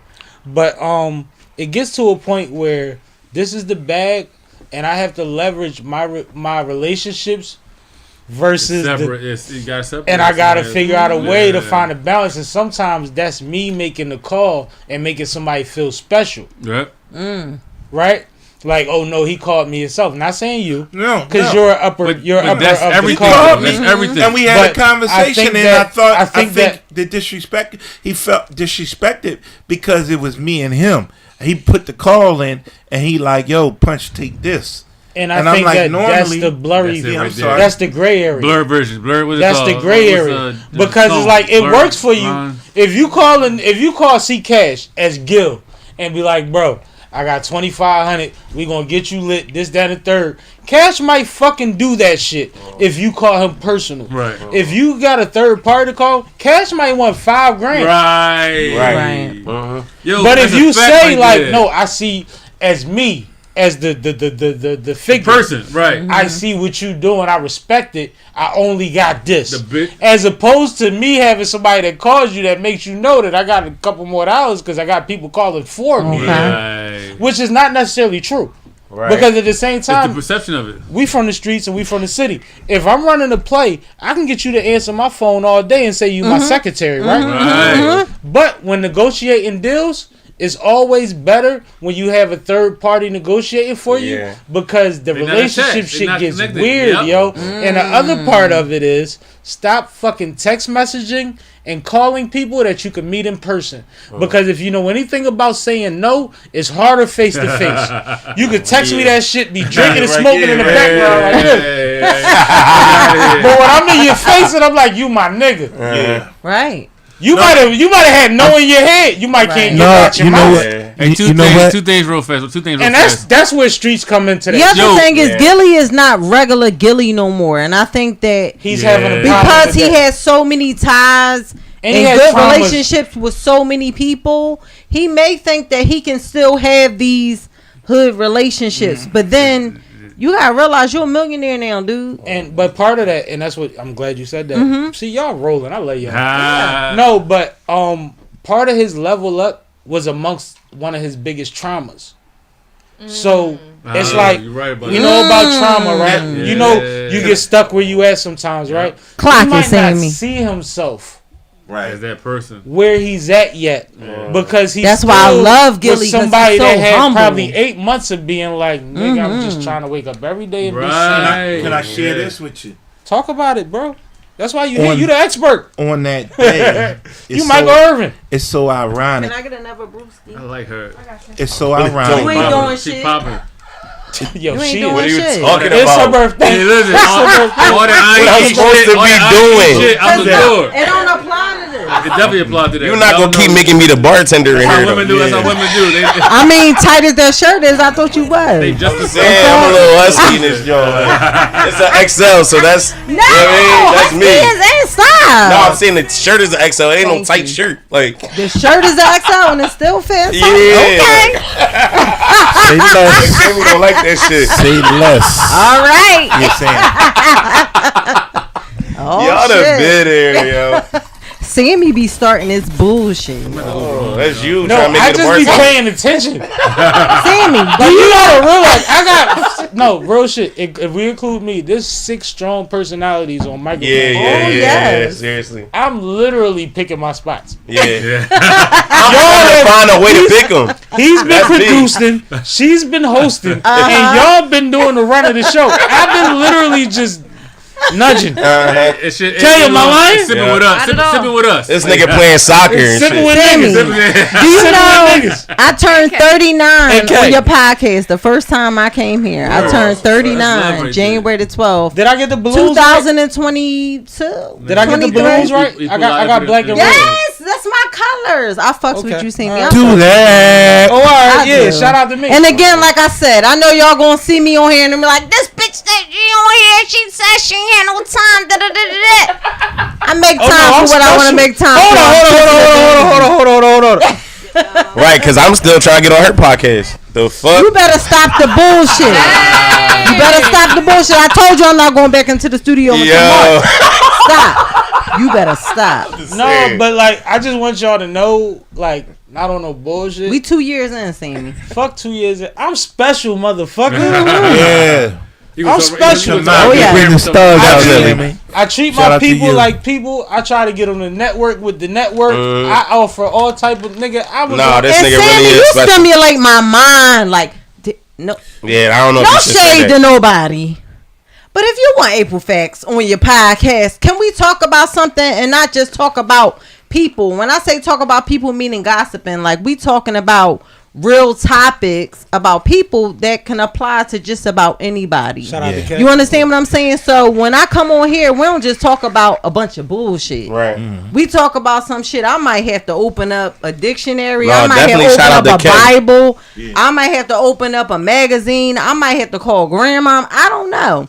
So you guys provide that space, You know how so much that's of a why I continue to compliment come that back. is, yo? It is. That was a heavy compliment. Yeah, I'm and I an know it intellect. sounds funny to the people. I'm when she say hood, call but I'm an grandma, intellect at the end But of the like, day. I might just. It's a wide range. It's real shit right Yes. there. We get into conversations. I call. throw You gotta curveballs. call. But it's Yeah. not to try to catch you up. It's like, no, this you shit know what real. you just said? Yeah. Do you know where that might come from? I be sometimes? on crazy shit. I be sending K all types of shit. She be like, look, this ain't gonna work, Cash. Like, let's talk about some other shit. You know what's crazy? Cash. Shout out to Definitely do. Shout out to FMW. If we let Cash do what he want, he would be pun. He likes dark shit. He likes the darkest shit. It's not that I like it. It's just like, we let's go talk back about to the it. comments. He like the I Undertaker. don't like violence. It just, Cash, I love the balance. I don't Okay, know can we violence. see what's going on in the comments? How I'm they a lover, looking? not a fighter, man. Look Okay. at my boy producing. So Right. Okay. Taya co-signed. She said she was on your side. One Punch. I appreciate that. well, Somebody Tanya else, let's Ryder. go into it. Yeah, Let's see Ty- what's going on. So one thing about Ty, Ty different. Yeah. Hands down. Ty, when you said you need that one person that's going to create balance, Ty has been that person for me No. for over 10 years. Taya will run interference for you. Ty is That's a different, different man. level of like, fucking she's different, production. man. Yep. Hey, listen. Anything that I want to do, I run it by Ty first. And when I say run interference, and I'm not cutting your wisdom, when I say run interference, you know how somebody make sure you never knew about the problem? Right. Not just help solve the problem. Yeah. That's what I meant. But go ahead, bro. no, I like no, what you just said. No, I that's don't mean to heavy cut right off there. your Yeah, that's wisdom. I never heard of that. I No, like it's that. a Never heard thing. that? That's common. When you hear Yeah. that shit on my podcast, you know where I got it from. Right. Don't be It emailing me it- shit. From what I know, its population is from the 5% nation. was gonna say it's because public a lot of domain. the times when you building, Okay. it's the same as how we conversating right now. Where I want to add on, but I don't want to cut your Connect wisdom that. because you're speaking like from. that. Okay. I'm out here with AZ and them niggas. Yeah. Yo, This is really getting money. I'm out here with some sugar hell niggas. Yeah, right. We building. Yes. That's that language. All right, can we go back to the topic? So let's go. All right, sorry, that was for the old head. Give us Jim Jones. I'm having a blast with y'all about Ooh, that. I want to talk about Sipping with it. one Yeah, punch. let's go. Yeah. Ain't Oh, I even want to sipping talk though. about to it. I think Jim the Jones last and- time I stood up on air, I was at Glockaway. I'm having a ball. That's strong. Me standing up is saying something. Trust me, Oh, my yeah. back don't hurt. I'm I'm listening. having a ball. I'm in my bag right I'm now. I'm ready to about to shoot a say- jump shot or something. All right, so Shout out to let's Gillie. talk though. about it. Jim Jones recently made some comments, particularly about Cam and Mace. I don't like it. and the origination of Dipset that Cam addressed this morning on It Is What It Is for a good 15 minutes. Sam, give him the details. Essentially, Cam has had It Is What It Is for the last couple of years alongside Mace and Stat Baby Treasure. And recently he's been doing these after shows or these, you know how you add things to your platform where he's interviewing people Outtakes, yeah. one-on-one instead of just the sports show. One of the guests he had was 50. We all know about their tumultuous past. So he asked a question that was specific to when 50 seemed to have signed Jim and them, but was performing with them and running around with them, and what was the motivation behind it, or how did that come about? Which kind of forced Jim to respond because it went viral, right? First of all, this 50 and Cam is going viral regardless, but that specifically is crazy, right? Because 50 responded in 50 fashion where he like, you know, I lined them niggas up. You know, I knew it was distinction amongst the ranks, and I said, let me pull this play, pull this boo, and them niggas ain't getting nothing out of it, and I got the look. Like, that's essentially what he said. So Jim responded, and part of what Jim said was, yo, them niggas can't get off my dick. Like, it ain't enough room for y'all niggas to just... Am I tripping? I hate when niggas say that shit. Child, I got so much to say. So, a lot of things went on, and a lot of, like, what happened was the It Is What It Is page was responding. I don't think Cam actually was responding because Cam said he was on vacation. I'm gonna hold his word to that because when they're on vacation, I'm pretty sure he's not. He ain't nowhere near. You see what I'm saying? They in Cam space. Cam not Drake. You know what I mean? Like he disconnects. But what happens during the time is a lot of people start pulling up clips, right? So you got Jim Jones about 18 times saying Mace taught me how to rap. Then you got all the times that Jim, including movies and shit, where Jim is like, yeah, them niggas just stayed at my grandmom's crib because I had the crib and we ain't had no supervision. Niggas could hustle out of there and fuck bitches in it. So Cam addressed a lot of that this morning. Did anybody see this besides me and Kay? I did, and Okay. I have so much to say. Saw a clip off a Breakfast Club about it. Okay, let April get Yeah, I into just it. wanted to, you know. No, you good. You good. So my opinion overall, because I'm not addressing anything specifically, but for me, thinking as a fan, right? I don't know them personally, right? Absolutely. But as a fan, as a hip hop fan, understanding Cameron's history, I'm a big fan of Cameron. See me and Mom do. And I got introduced to Jim Jones from Cameron, you know, actually, because when I go back to Cameron, it was Cameron and Mace, Horse and Carriage. I didn't know about Jim Jones until what mean the world to you? If we want to do timeline. The crazy thing is you on it. Okay, Yeah. so You on it. I'm with listen, you. So He said horse and carriage. Everybody don't even know about that. So I know and Mace. there was an argument over that video. Yeah, No, I know Mace is your day one, but I feel like Jim Jones, like for me, and this is where my morals and principles come in at. I'm big on loyalty, right? And I feel like Jim Jones has been super loyal in their career. And you built the set with him. And okay, But I gotta stop you right here. So wait, real quick, Kay. How did 50 jump in? My thing is, I feel like due to Jim Jones' loyalty throughout the years and supporting Cam as a friend, as a crony, sidekick, hype man, whatever the case may be. I remember Jimmy. And the corny thing about it all is, first of all, I love Cam. But Cam, I don't like you this week. Because you got your day one back and you fronting on your A1. Let me chime in. Go ahead. So, Go ahead, Kay. I'm listening. I have the complete opposite take. I personally think that Cam confirmed everything that we already knew about Jim Jones. He might be loyal, but he's also very Joe. And he's an opportunist. He is that guy that was like, oh, you know, I got an empty crib. I'm just going to use that to lure all the cool dudes to my house. Growing up in basketball, I know this nigga. You know that person. Okay, Roman. So, shout out to Roman Cassidy. That right there tells me his entire personality. And he's just that yes man. He's like, oh yeah, I got the spot for that. Everybody's saying he's from the Bronx. Okay. Oh, you want to rap? I can throw some money behind that. Like, this is how it started. Here's the thing, Kay. To your point, you made a great point. I think you about to say what I'm thinking. However, he backs your play. That part. He backs your play. And I feel like, however Cam feels, right? It's valid. But you could have texted him that. You could have sent him a FaceTime message. You didn't have to do that publicly. Because publicly, he was your man. He was your sidekick. He was ride or die. Dipset, Chain, Bird Gang, all of that. And I'm going to keep it real with y'all. I don't like it. I think it's distasteful. But y'all don't remember the videos of him walking around the projects with 8 flags on his body and 4 flags on a stroller? Pushing a kid? Yeah. Like, that shit used to look I ain't never seen that. Bro. I ain't following that. When niggas say watted, that shit look like he was on wet. Like, bro, you just flagged down a stroller. But, so here's my thing. He was a little weird. But you know who Cam is. He's fanatic. You know who Cam is. You know the type of person that he is. His loyalty is not for sale. Just because you backed his play doesn't mean that he owes you anything if he never asked you to back his play. And this is where I want to give perspective, right? And Kay is turning up. I love that pitch. Okay, you heard that tone?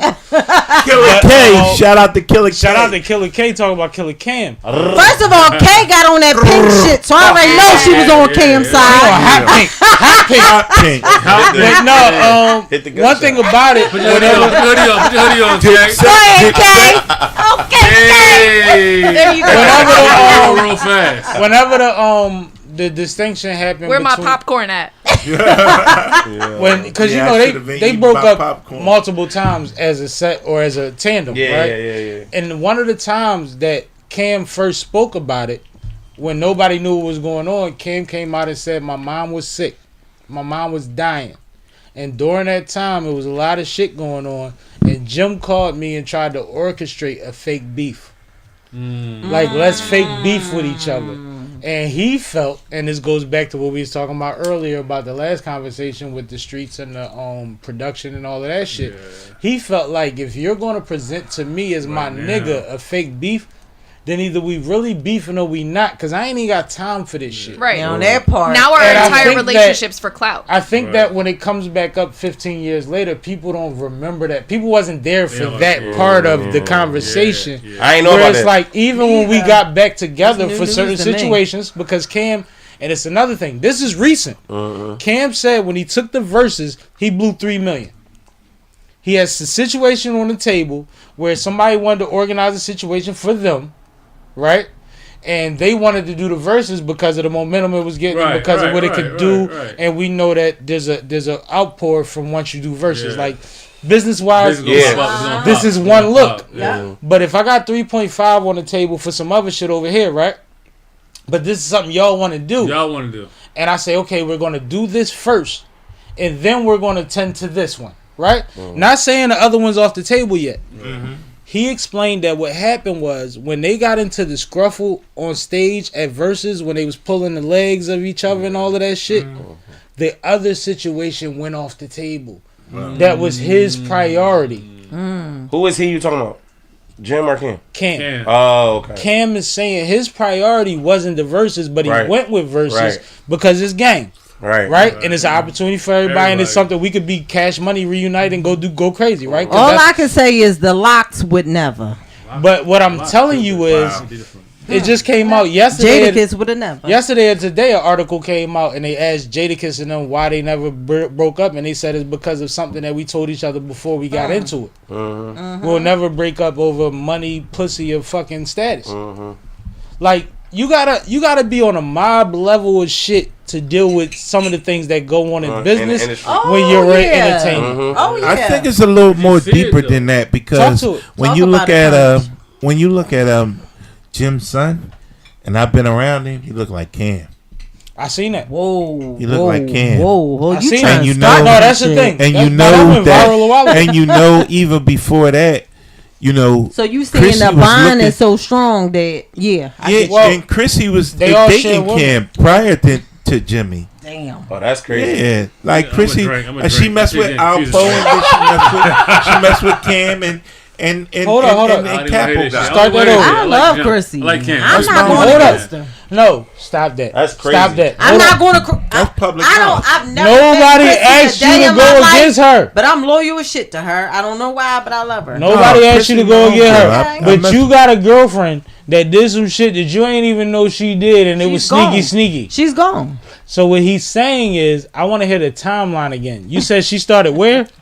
She messed with she started in the 80s. So she was Alpo. I knew that. Yeah, I heard she that. Was Alpo. No, I knew this too. I already knew that. She was Poe girl. And then she went to So when Poe got out, Poe went to Harlem because he was saying a lot of different things. Jim was saying a lot of different things against Poe. So he ran down on Jim? Pulled He up, made him take a picture with him like he was doing with everybody else? Yeah. Alpo got out of jail and started making niggas take pictures. Like, yo, you was talking shit? I swear. In the heart of Harlem. That ain't took them pictures. It's a lot of niggas that took them pictures. Am I right? In the heart of Harlem. Okay.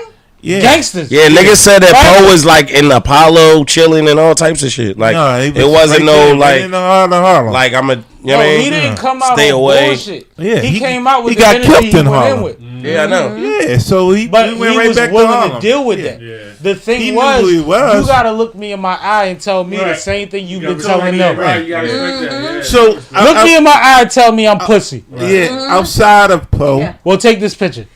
Yeah, that's what he was doing to niggas. Outside of Poe. Damn, Sammy. No, I know a lot. It's factual. It's factual. My people everywhere. Outside of Poe, Cam had her. Cam had her first. Cam had Chrissy? Yes. Oh, okay. Now, to what extent?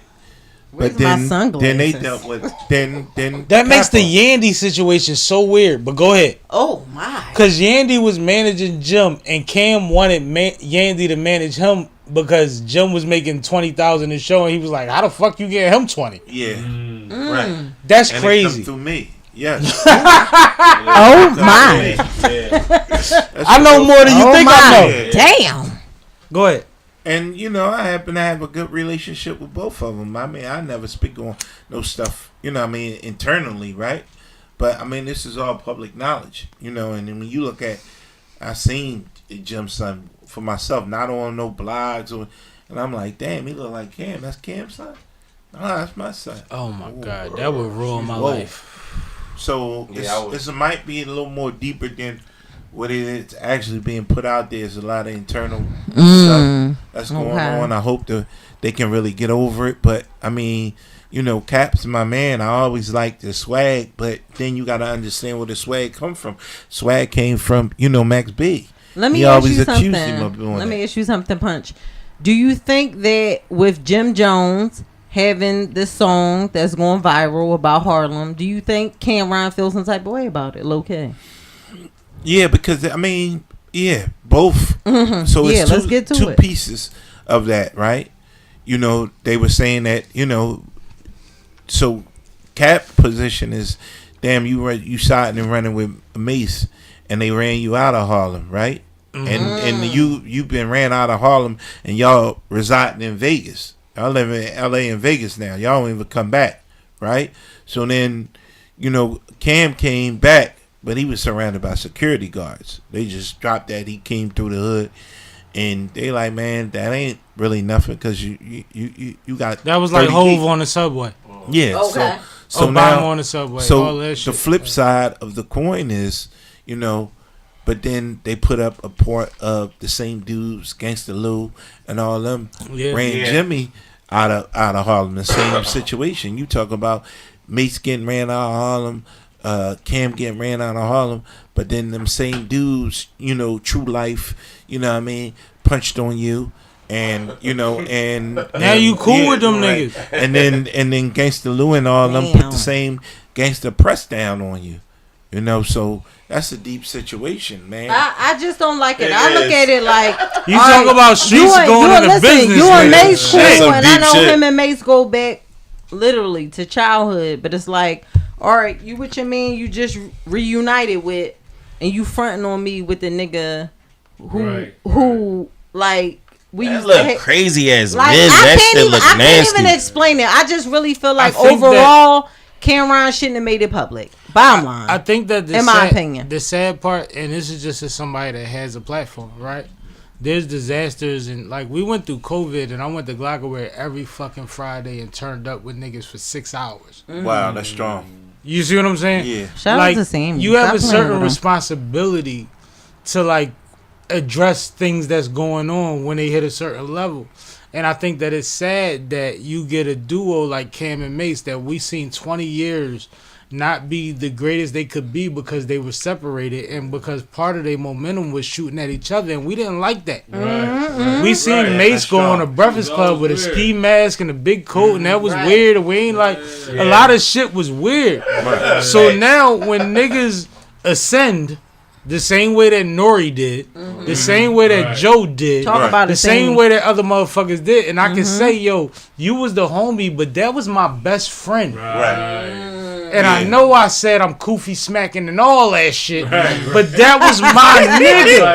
Koofy smacking. The reason I said it, that the Nas. but like that was the time when he was going through it with Mace. Yeah. So you gotta put it. You know what I'm talking about? Yeah, no so doubt. it's like no, they had that era, which means Jim backed that play. I understand that you back that play, but when I argue with my brother and you get in the fucking middle, you know what usually happens? So Sammie, me and my brother figure it the fuck out. Sammie, is it safe to say, Sammie?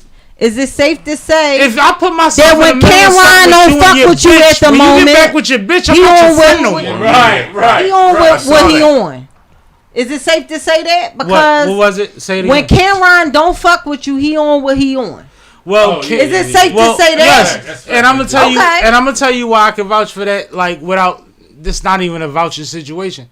I'm an uptown nigga in Philly.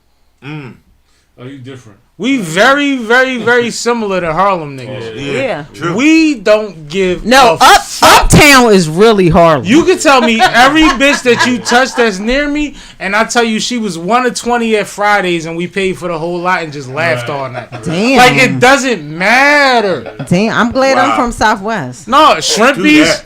Like you run again. Shrimpies. But the thing is, I didn't even know that. But see, no. And real quick, Knockies. and real quick, just because this is my platform, let's keep it real. Uh-oh. We the ones that every section of the city we affected by our influence when we was running around being them niggas that was like, well, they just pretty boys. You was never able to rob none of them niggas. I respect them pretty boys that strip you. No, you guys wasn't Am pretty. I lying? Y'all wasn't pretty, y'all was privileged. We were okay. But you know what's funny? Let's keep it real. That's a perception. No. I was on that. Listen, I was on the geographical sub. I was on the sub, and I was on the six. No, I'm explaining something. I know. I'm explaining something real quick, because it's not that deep. It's not that deep. That's our Napoleon complex. You assume because we have a lawn, trees, and driveways that we're privileged. No, everybody didn't have two parents. If I told you how many Section 8 houses was on my block, it would blow your fucking mind. Shit, if I was getting Section 8, I'd come uptown too. I would too. Yeah. But what you realize is the block takes the energy of the block. Yes. Got you. So I'm from one of the top 3 to 5 littest blocks in my area. And Uptown is Uptown. Everybody know how niggas gave it up. We ain't tripping, right? Niggas had the same watches, same cars as niggas in the movies. We that, right? But I'm from one of them blocks. Where the dice game was at. Where the chicks was pulling up after 9. Like, where I learned how to play Shy Boy. As a young nigga. Hold on, what's Shy Boy? Because I ain't never heard of that. So this the twist. That mean you scared to pull your dick out? No, not that. No, I respect that. Talk to me. No, she not tripping. No, that's the thing. Because we want to know, right? No, that's the thing. She's right. She's not right about me, but what she's saying is along the lines of what it was. But I'm for real. It's like if everybody around me is lit and I'm their young boy, and they're treating me like an equal, I have to find a way to not try to overplay it because I might play myself out of position. So I fall back. So you learn not to outshine the master. So 31 laws of power. So now I get an opportunity. So now I get an opportunity. Sammy shit. Now it's 31. I get an opportunity to pull my dick out. Okay. Because I played my part. Got you. You see what I'm saying? I was so low. I was walking. That metaphorical. Like, no. All right. Let me he turned into a whole game. First of all, Punch started this bullshit. Let me be Let's go to the next topic. Eazy versus Suge. That's how you go metaphor, bro. No, I'll go blatant. I walked behind. I'm so glad Cash is here. I walked behind the older girls that was walking back to their car. And they didn't notice I was behind them, and they like, who the fuck was the young boy? Yeah, I get it. And I realized my status. All right. Sammy! The fuck? You started that shit, though. Y'all better listen to what Sammy had to say. He's not playing with y'all. He's from Uptown, not downtown, not around town. I only deal with I'm just saying. I only make money with you niggas. I don't deal with y'all. And the crazy thing is, I do business with women. This one and that one. And a few others. Y'all know about. Sammy, women is the backbone of a lot of businesses. From Uptown, and you from West Philly, too. Yeah, I'm from West, too. Yeah. All right. You from West? Go ahead, Kay. Make it happen. You can't be from both. Yes, he can. I'm from South Philly and South West. Hold on. Yeah. My dad went to Brook and my mom went to West, and neither one of them parents moved. Yeah, I get it. Yeah. All right. I'm from South Philly and South But you gotta claim one hood. Like, come on. No, most of my family in South Philly. That's Y'all ain't want to meet them. They crazy. That's the same shit we all said about me. We probably cousins, for all we know. All right, let's move on. Okay. You look like one of mine. So, Chrome 23 recently had an event called Read the Room, and the headline battle was none other than Eazy the Block Captain versus Shotgun Suge. And the battle just dropped on YouTube, so I'm sure most of us have watched it at this point. What did y'all think? I haven't watched it yet. I watched it twice. Cash is a battle rapper, so he starts. I think Cash. Hold on. Let want Cash to battle start one of them. No, Cash gonna battle you. Of course, why wouldn't I? Yeah, we battling tonight. What the fuck? You throwing shots? Oh, okay. I'm just playing. Listen. I watched it twice today, right? Yeah. Now, when it first dropped, not when the battle dropped, but when it first happened and the highlights and all that came about it, I was just seeing the clips. And the first thing I could see was after Eazy was done and the battle was over, he immediately was complaining and just barking on the crowd and talking to the cameras, and it was just like, you look mad uncomfortable. Then I seen the clips, like, all right, the shit that's he the did. same thing in fighting, mind you. Then I seen, look, this is a crazy story, because then I seen his first round, like his first 4 or 8 bars, right? So opening the battle, he comes out into the scandal. Mm-hmm. You go right into the bullshit, and then which I think scientifically he knew was going to happen anyway, so he tried to set it off and try to diffuse it, but took him too far down the rabbit hole. Can I tell you real quick? Let me interject. No, let me just get this point across. Let me say this. Go ahead. He thought that was going to diffuse whatever was said after. By the time he got to the "Do you love me" bar, he thought that would diffuse, because if you notice what he said, "This is all I'm going to say about it." That is fucking stinking thinking. When you I think you did say more about that though.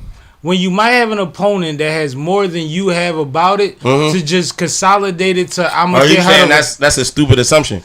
That's what I'm saying. So I want you to explain. I think it's that Remy pussy that got him on the shit that he. Well, no. So look, this is all explaining. Remy status. This is the explaining, right? Yes, absolutely. He knows everything is going on. Everybody talking about it, so he comes out and say the A to D scheme shit like Papoose did the alphabet backwards. And he didn't even do that well. It was okay, but it wasn't like no, I thought as crazy. I thought of more A's and B's and C's than he did. And he used other letters while he was doing it. That's what I'm saying. You see what I'm saying? I thought of more letters that was appropriate because I'm an artist too. Yeah. Than he did. When Pap did it, he did it with like every line of the rhyme. And then he did it backwards. Started with the letter. Like, and then he did it from Z to A. But anyway, throw a cheap shot at her husband from the rip. Then say the shit about her. Then the Do You Love Me shit, right? Now, fast forward the whole battle. Into the second round, when Shotgun rapping, Eazy is like, talk to me though. Talk to me. Talk to me. He's trying to position. You're complaining. He's trying to position the battle. But you just opened up the battle talking about your bitch and her husband. And talking to her in the balcony. Weirdo shit. And mind you, why she not on stage? Shotgun opened up with saying, where's your bitch? He said, where your bitch at? From the rip. But this what it was. Eazy probably said, no, get off this stage because we're not going to have him do another viral Geechee moment.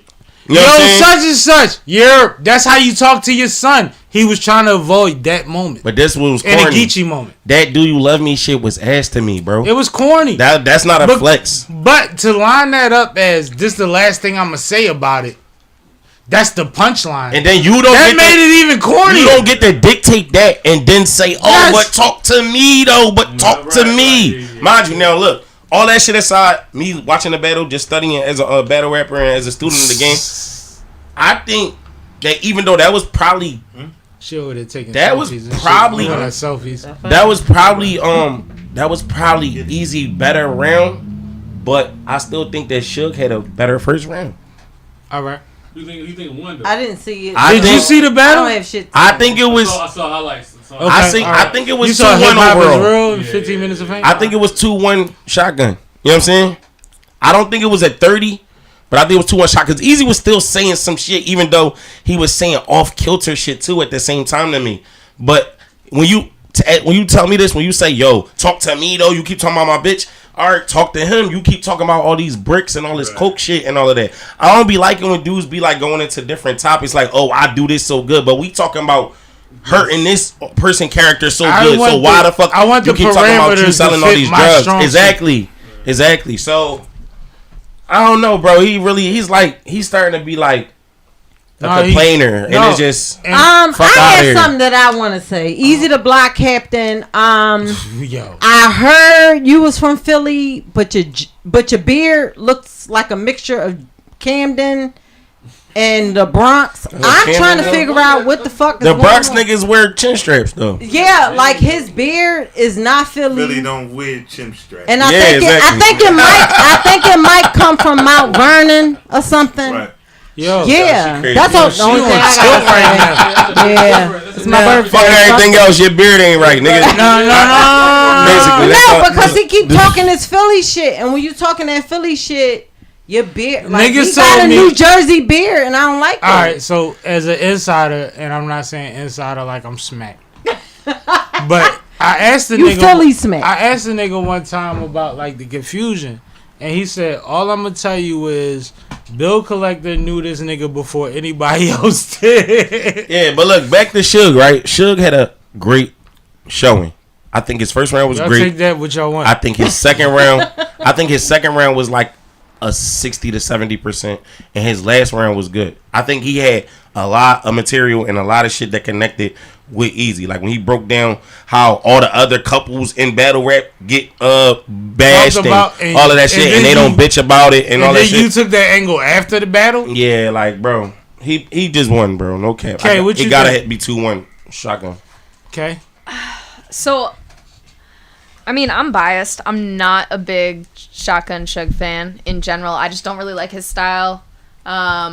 So for me, I thought that I agree this was not Eazy's best performance. Yeah, I ain't know she could talk about battle rap. Y'all funny as shit. But Come on, Kay, come through. I gotta be honest, I think this battle was debatable. I called the second. It was kind of debatable, though. I called the second and the third for Eazy. I agree with you. The first Suge had, but I thought that Eazy did enough, and he had enough haymakers in the second and third to carry him through. Whereas Suge's style is just a little too simplistic for me. Yeah, I get what you're saying. And his bars just don't always land for my taste. See, yeah, but that's where we differ with I that completely understand people who say like Suge 3-0'd this. I get it.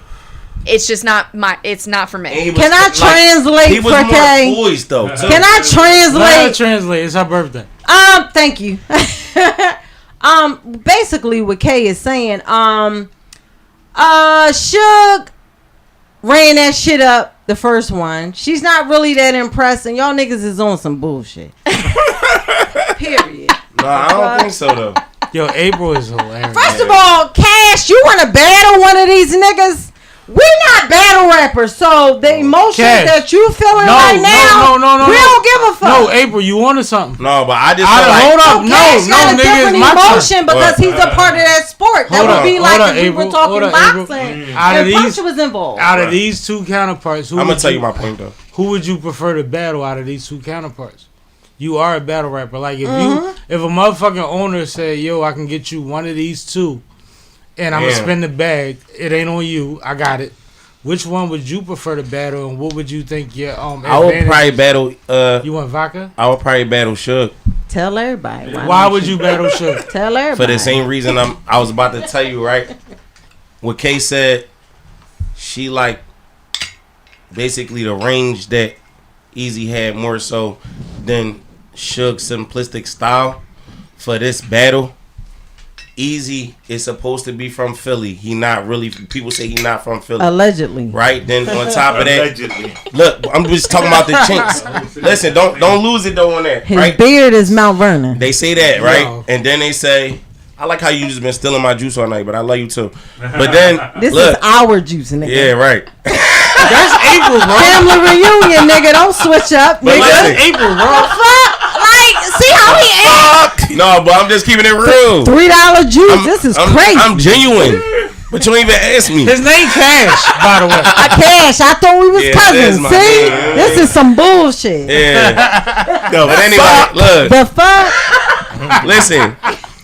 The reality of it is, right? He ain't winning no battles. He bitching over $3 juice, y'all. Ain't nobody bitching. I'm just saying. You ain't asked me. He started it, Sammy. He started it. About your we head, going viral. No, but like what Kay said, she said she said that Eazy's range was broader than basically than Suge. But I do in this particular match, I like the reality shit, the real shit connected to your life, and having some creativity with it, but saying it flat out about your life versus somebody creating bars about you. You know what I'm saying? That might not be too tailored to you, but they might not be, you know, as simple. You know what I'm saying? But I would battle Suge because Suge is the more real life respected person out of this situation. You know what I'm saying? Can I say something? Would you battle Suge because you feel like he on your level? I feel like you I'm think on. I feel like I'm on their level too. I just don't got that. So wait, or do shine. you think Eazy the Block Captain might, you know, both of them is top tier battle rappers. I think that. Okay. I think that and they want to basically want to. They just on. battle. Not in my opinion. Not in my opinion. Hold on. Not in my opinion. You gotta watch it to know. I could drop some names. Don't play with me. I'm saying you gotta know what levels they on. Cash. Don't do that. Stop some shoes. Oh no! Don't do April. that. Hold on, real quick. That alcohol talk. Sammy. Give me some Vaseline. This nigga trying me. Nah, you good. I love you, Cash. I love you. It's all joke. It's all joke. No, but a lot of the times, no. When you ask a battle rapper about their ideal yes, matchup, it's real. This is hold on, listen to me. when you get to that point, a lot of the times it's about what conversation would you rather have, or what conversation would the people appreciate more. I don't want to talk about the same shit that everybody else talking about. So if we all three of us are street niggas, but you play your hand this way, but this nigga been solid the whole time, I might rather talk to the nigga that I perceive as not solid because I want to get over, or the one that's solid because I want to have that talk. Yeah, niggas gonna respect it more. Right. Like he battled Suge. Like I mean, this not no. Just not being a player. Thank you for giving me the education because this is your lane. It's more than my lane. I do battle rap, music. You know what I mean? I manage artists, all types of shit. But this is one of them. But at the end of the day, I'm just saying they both are respected as kind of in the same bracket as artists. So basically, what I'm saying is, I'm a fan of battle rap, but you are a student. Exactly. Yeah, for sure. Exactly. Yeah. So it's a difference. No, that's how I was trying to explain to you, sir. No, for sure. Now, real quick. Loosen your t-shirt. How am I do that? Yo, she is shooting. Right. Alcohol. Take the X off the L. Get out of here. No, but hold up. Cut it out. Hold up, real quick. That's my birthday. No, real quick. Damn, she roasting. Yeah, she crazy. No, she rolling. I'm the only female. I have to. Yeah, I stand These up. niggas is not playing with me. No, you good. You good. Can I get a second? Go ahead. On my show? It's your shit. All right. It's your shit. Remind me, not my podcast. Look, it take an extra 10 seconds like the kids. But real quick, my man One Punch, the legend One Punch, the guy that came through with stories and details tonight, man, and helped produce the show. He produced it so much, he was trying to get through the topics before he left, but he gotta leave. And I just want to first of all, I want to do this for my guy, man. Second of all, if y'all wasn't on here earlier, you will see more One Punch. You know he's been here before. Know he'll be here much more. Okay. He is somebody that we respect and appreciate, and I just want to tell you that before you roll out. But anything you want to tell the people before you boogie, and once again, thank you, bro. I appreciate it, man. Thank you for having me. Absolutely. Happy birthday. Thank you, Punch. Thank you so much. Great meeting, man. Keep going, bro. Sure. You know what I mean? And Punch smell good too. Punch got that thing on. Damn. Yo, I'm looking forward to the production, man, because I was just watching Clarissa Shields, and she was saying like she one of the only 5 people ever to have a biopic about their life as a boxer and all of that. So for you to be from the city. For you to be from the city, you know what I'm saying? I mean, I didn't grow up loving boxing. I just been loving it now for like the last 10, 15 years, you know what I'm saying? But I always played the video games and knew who the boxers was, and so I like, you know what I mean, I'm into it, you know what I'm saying? But I'm looking forard to that, you know what I mean, as a production. Me too. From somebody from the city, you know what I'm saying? Me too. Yeah. For sure. No, I'm excited about it, just like I was about your fight. Yeah. Well, look for me again, man. I'm getting ready to get back in there, man. We got some dates, that we wrapping around and, try to pop out. I'm right back in there, man. So I think this situation makes room for a trilogy, and a good story. Had it went a different way, I probably wouldn't have had the intensity. So now it's like, just when I thought I was out, like the Godfather, y'all pulled me right back in. That's what entertainment been doing to me for 23 years. I'm back in it, and training and focus. It's a lot because you're balancing yourself. I had so many other things, and I've kind of walked away from the sport in terms of being front forward, Right. But the business you aspect, I was there, right? The whole time. So I was going, ringside to the fights and different things, and I just you had to jump. You was producing new talent. Yeah. So and it was like, damn, all right. Ultimately, I was making that transition in terms of production, and that's probably what made the call too. Honestly, but on the flip side, now, to show the young generation, like, yo, you got motion, and it ain't just no myth or no name, One Punch, you got to demonstrate. So I'm right back at it. I love that. Demonstration better than conversation. Yo, I wanted to say one thing to you earlier when you were saying how you felt about the story with the Creed shit. Yeah. The same thing is what happened with Rocky. Yeah. Like, that was the Balboa or the rapper? No, Baki. The crazy thing is that she knows She knows the rapper. It was supposed to be the movie of on Joe. No, not even just that one, but I'm talking about the Chuck Wepner story. Okay, you know, it's also parallel to that. You know, with him getting a chance to fight Ali and the fake drop and all of that shit. You know what I'm saying? And they kind of made that same story. If you ever watch the Chuck Wepner movie, it shows you like how they use his lifestyle and he don't get a dime off the shit. You know what I'm saying? So like you said, I mean, like that's something you can advocate I like for. that parallel. You know what I'm saying? Something you definitely can advocate for. And I also wanted to say, like, man, listen, if Tyson just went out there and did that shit, bro, you could do that shit. For sure. You know what I'm saying? That was the motivation part too. You know, honestly, man, and we gonna do it. And so a lot of people, you know, been real excited about the whole aspect. I walk down the street, the new generation, the young generation, yo, you that boxer, you one punch.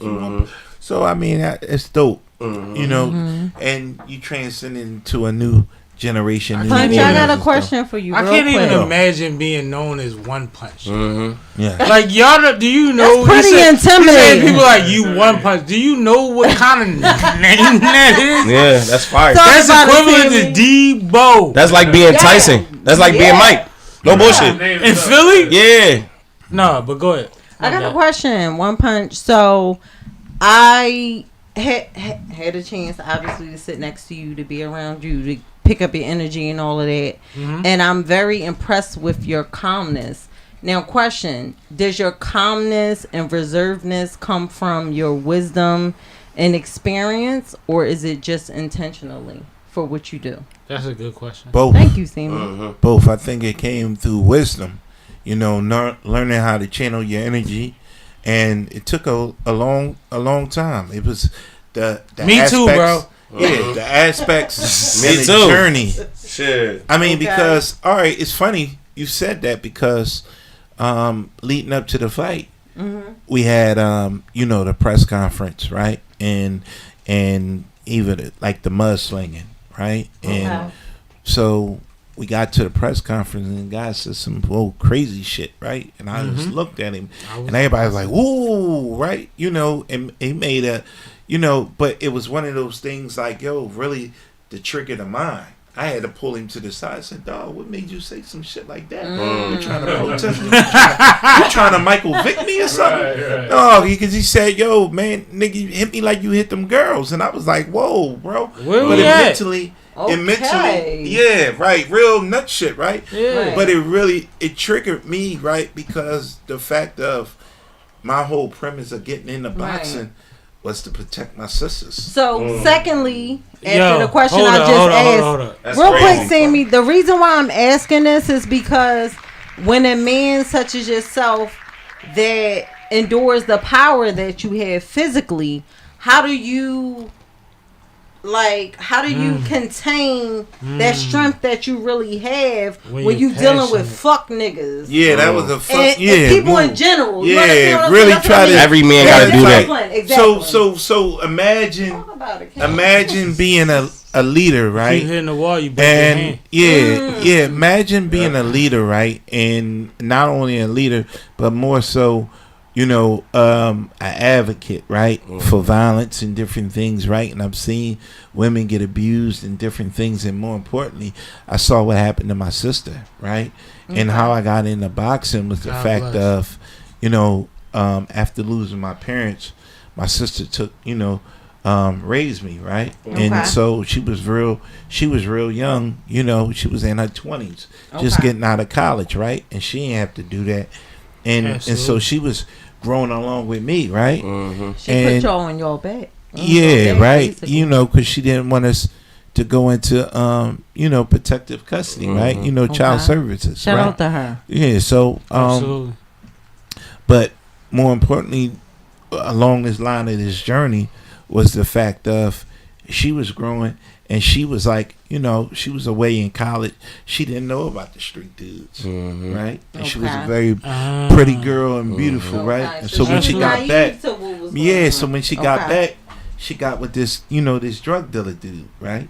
And he was jealous of her beauty, and he was coming around. He had guns and shit, and trying to, cook coke up in the crib and shit.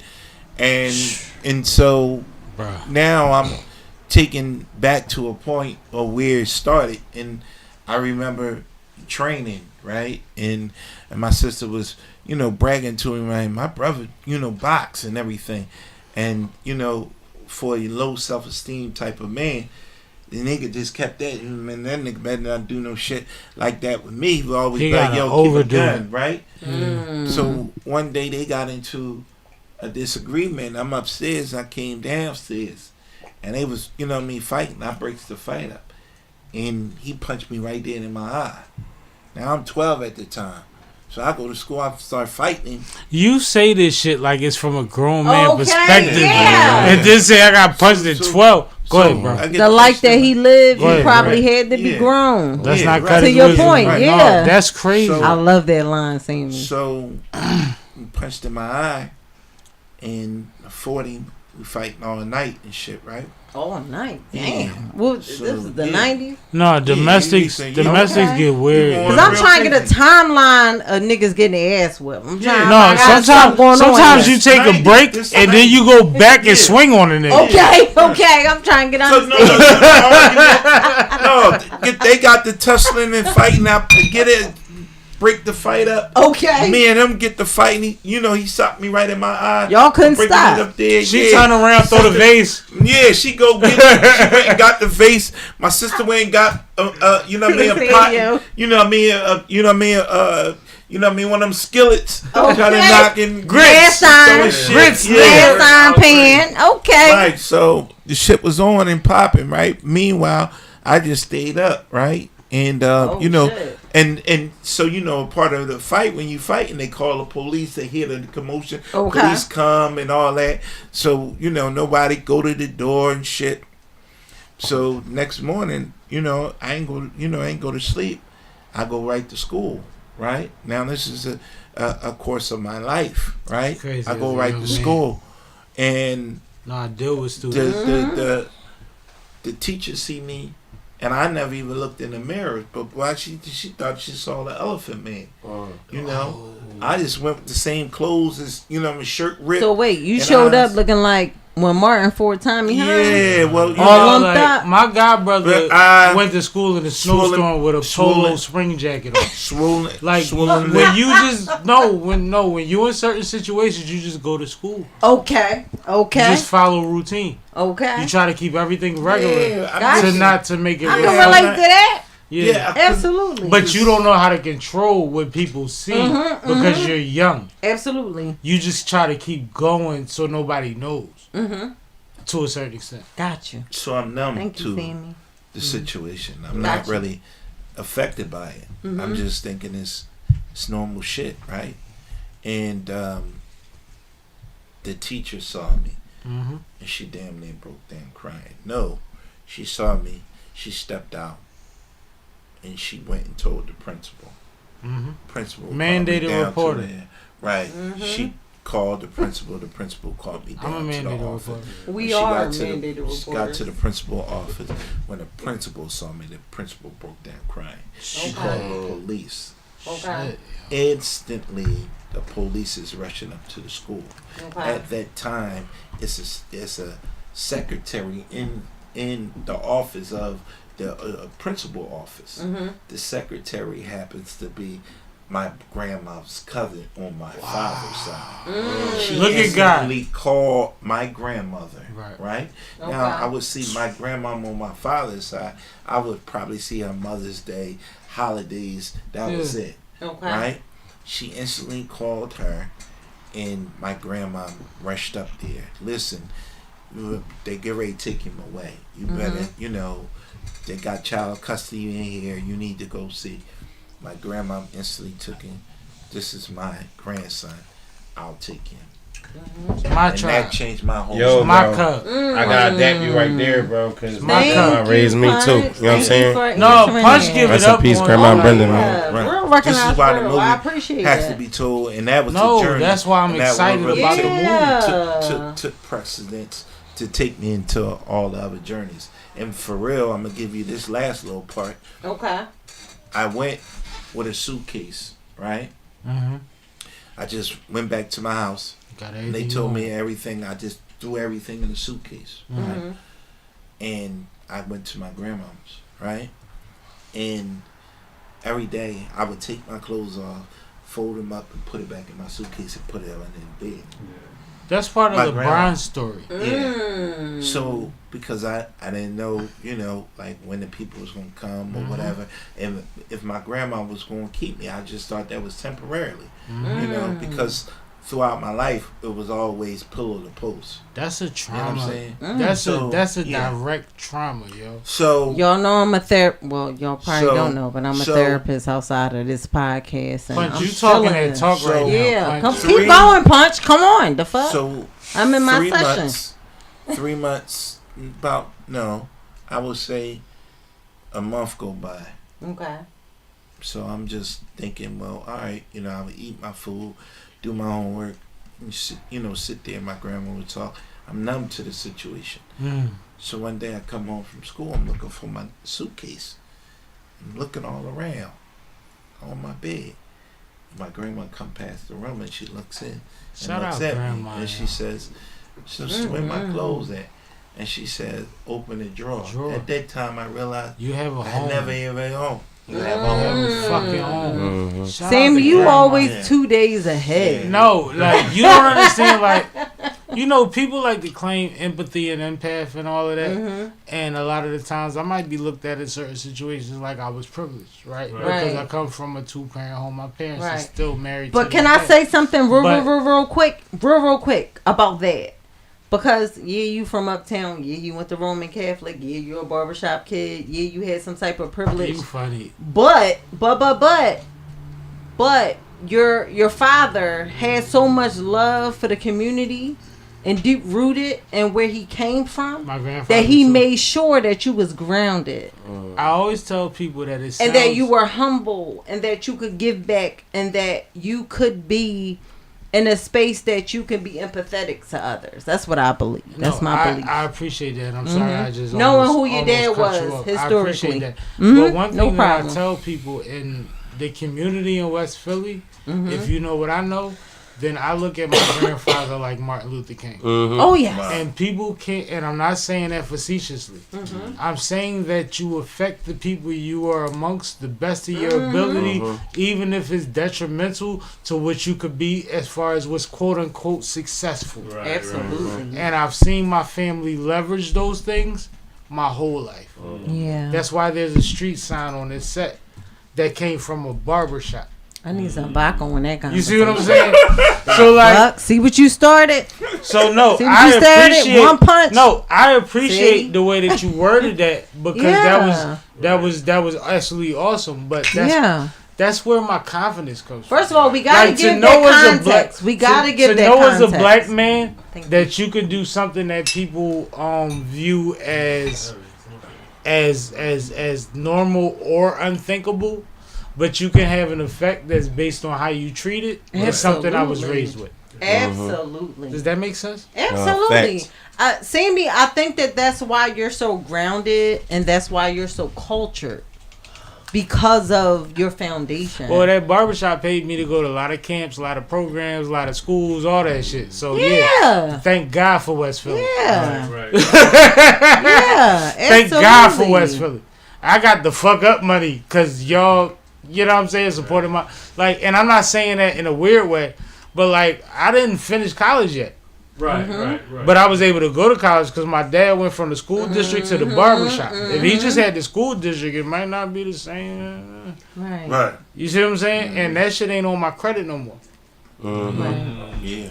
That make a big difference. Also, too, can I put this out there? That everybody that's born with privilege don't use their privilege. So don't think because somebody come from uptown they are privileged. Because I know a lot of uptown bums. Well, you got to know that I come from generations of barbers, and you see my hair. Yeah. When the cornrow era started, when AI went crazy, and mind you, I never got braids because of AI. I actually was against it when AI happened. Girls was like, you should braid your hair, and I'm like, well, that because the country nigga did it. Like he from Virginia. Right. That's how I thought. But I had a best friend that braided. I got him. But you were an individual. But my dad's spill was, I'm losing 30% of my motherfucking income, and you walking around looking like the niggas that's not coming in the barbershop no more. How that makes sense? Wow. And then and then if you look furthermore, shout out to your pop, man. You look furthermore, what West happens Philly legend. is a lot of basement barbers got popping at that time because niggas just needed a shape up.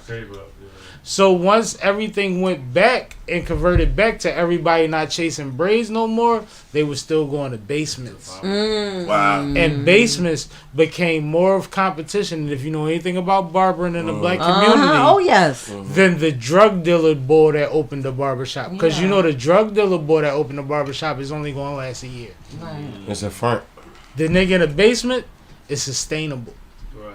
And he might not have to have a license if he's sharp. Yeah, I was one of them.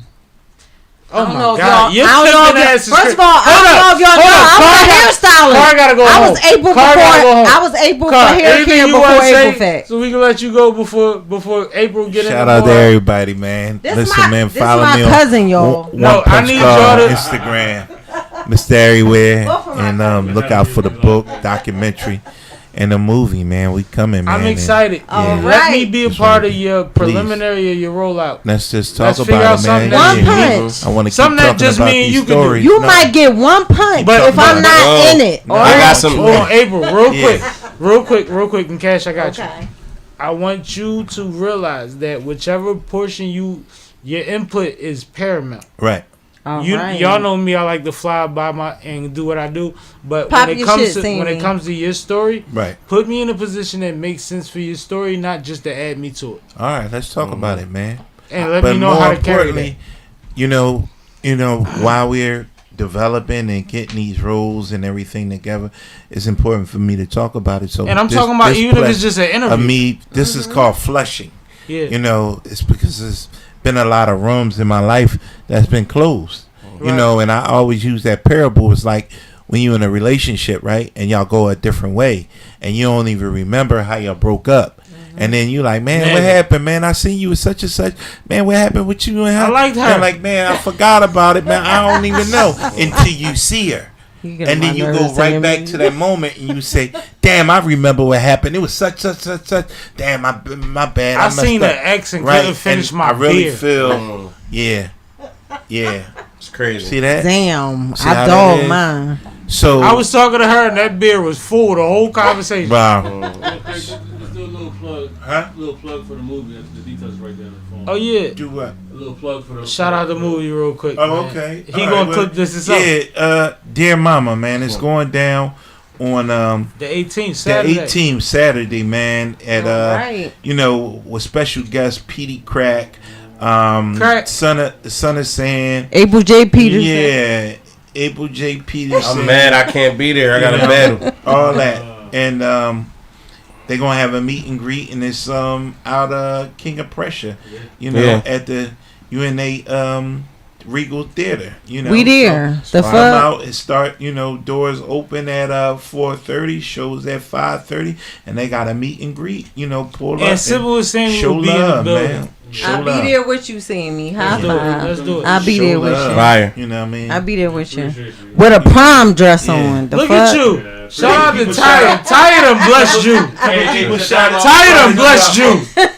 Yo, One Punch, I wanted to say coming. too. I'm I got coming out. listen. Hold up, real I got quick. some crazy joints. You know what I'm saying? I always been performing for years, so I never walked out no boxers. I'd love to do that shit if you All ever right, need man. somebody. No You know what I mean? problem. Talk that I shit, want- Cash. I want Talk it. that shit, Cash. And I got some People- shit that's relatable to like our life stories type shit too. Yeah. You know what I'm saying? Yeah. And he Yeah, got dope. turn up. So whatever you Yeah, want. yeah. I need it. Real quick, Sammy. I'm not trying to rain on I'm your trying to parade. let One Punch get out of here. Real quick, but real She quick. put me here no, for- hold on. No, She put me fuck here. that. That's my cousin, nigga.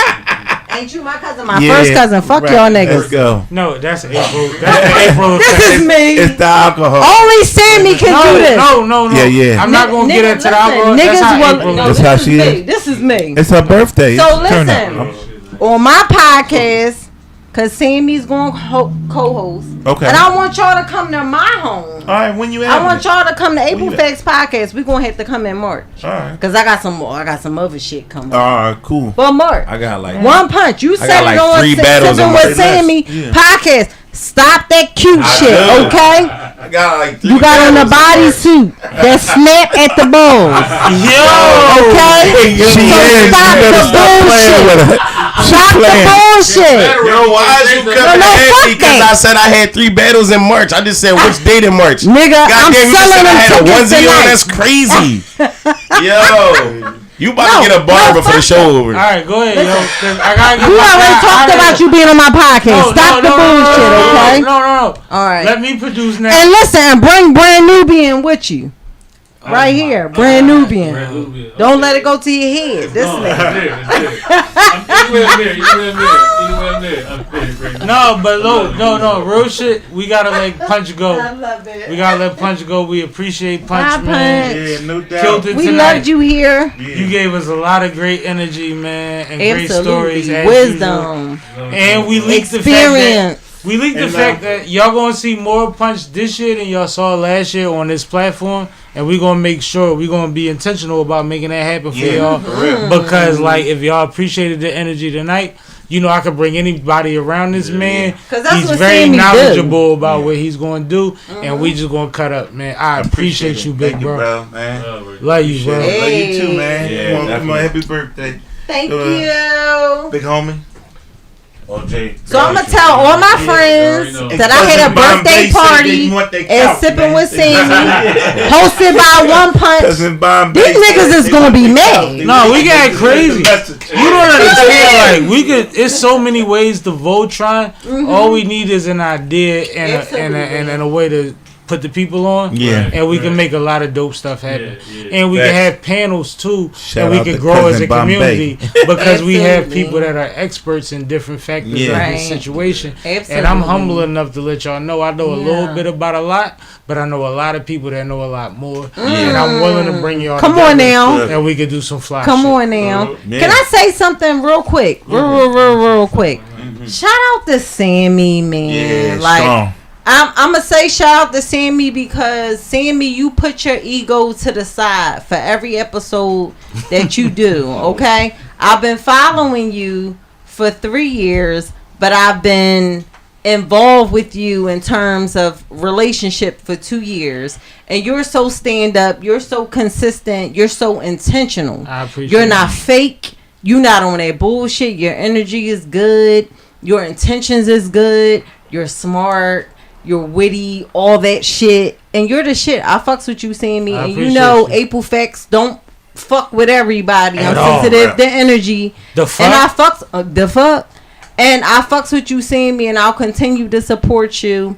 And also, I'll say it again, like I've said before, you inspired me to start my own podcast. I never even thought about starting a podcast. Wow. But up until Sammie, right, giving me the game, coaching me on what I should do and what I shouldn't do, I call you my big little brother. Because you get in my ass like nobody else can get with me because you can't check me. Take your battle The rap fuck? faces off. Right.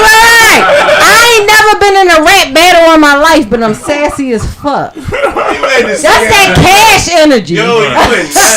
That was crazy. Yo, that was crazy. Shout out to y'all. Wait. I got one more She shout. just snapped. Y'all Shout gonna say out something to to me Brand Nubian. though. The newest Brand Nubian, aka Chase. Don't Don't let it go to your fucking head. Don't let it go to your head. I fucks with him 'cause he love his wife.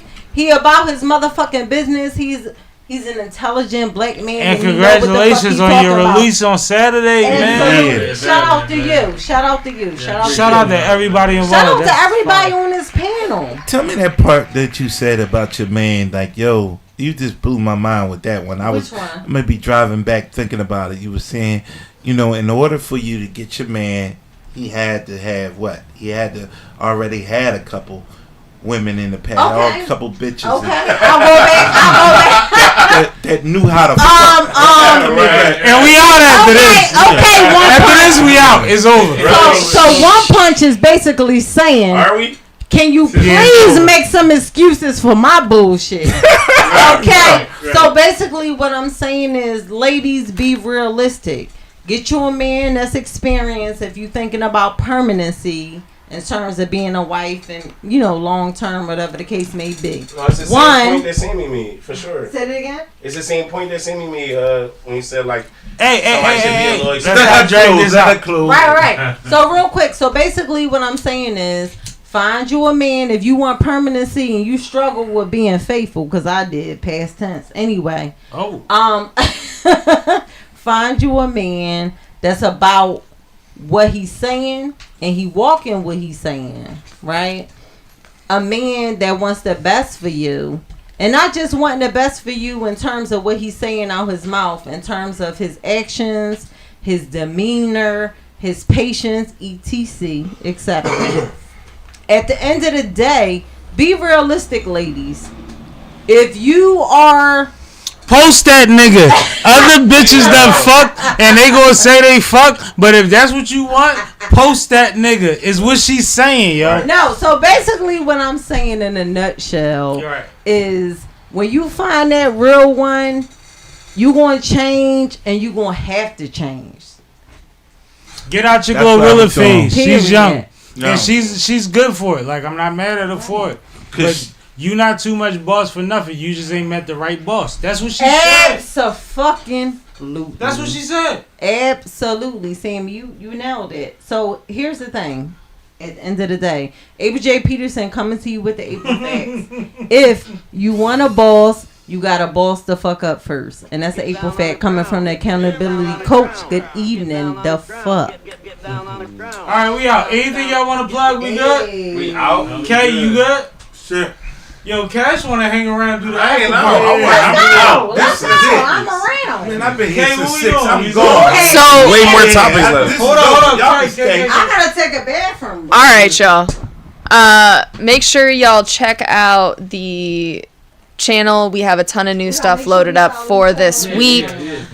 We just dropped an episode last week with Asia Sparks, so Shout out please Asia. go tune into that. We have shorts coming out this week from the episode that we dropped with Kilo the Artist. We have other shorts catching up on some of the lives that we've been doing, and we do have more clips on the way, so make sure that you tune in to Sippin' with Sammie, subscribe to our YouTube channel if you're not already there, like us on Twitch, and make sure you find us on TikTok. And now we are out. It's over, y'all. Appreciate y'all. Yo. Alright, fuck it. Go ahead. What you want to say? I just wanted to say, January 18th, man, it's the same date. It's crazy, you know, great minds think alike or whatever the case may be. But I got C-Cash versus Jayden Daniels, man. This is my first big name battle opponent. You know what I'm saying? Dude been on URL, all types of battles all over the, you know what I mean? All over the, you know, cities and shit like that. So I just need everybody to come out and support and show love. And if you can't come out, get it on the pay-per-view. It's going to be on the YouTube for the members, the Gates of Garden members. But I'm going to definitely show off crazy, man. January 18th, C-Cash versus Jayden Daniels. All right. Got some shit to talk about. Go ahead. Shout out. Salute to you. Shut the fuck up. When I fucking come, nigga, when I come with my prom dress on. I'm going to That's tell you what what to do. Yeah, no, I'm Show up 4 hours late. First of all, I'm and you'll coming be all right. with my prom dress and my Hit some drops. microphone fucking my shit. Don't go to 24th Street in your prom dress. What you talking about? I'm That's gonna where go the battle wherever will be. I go.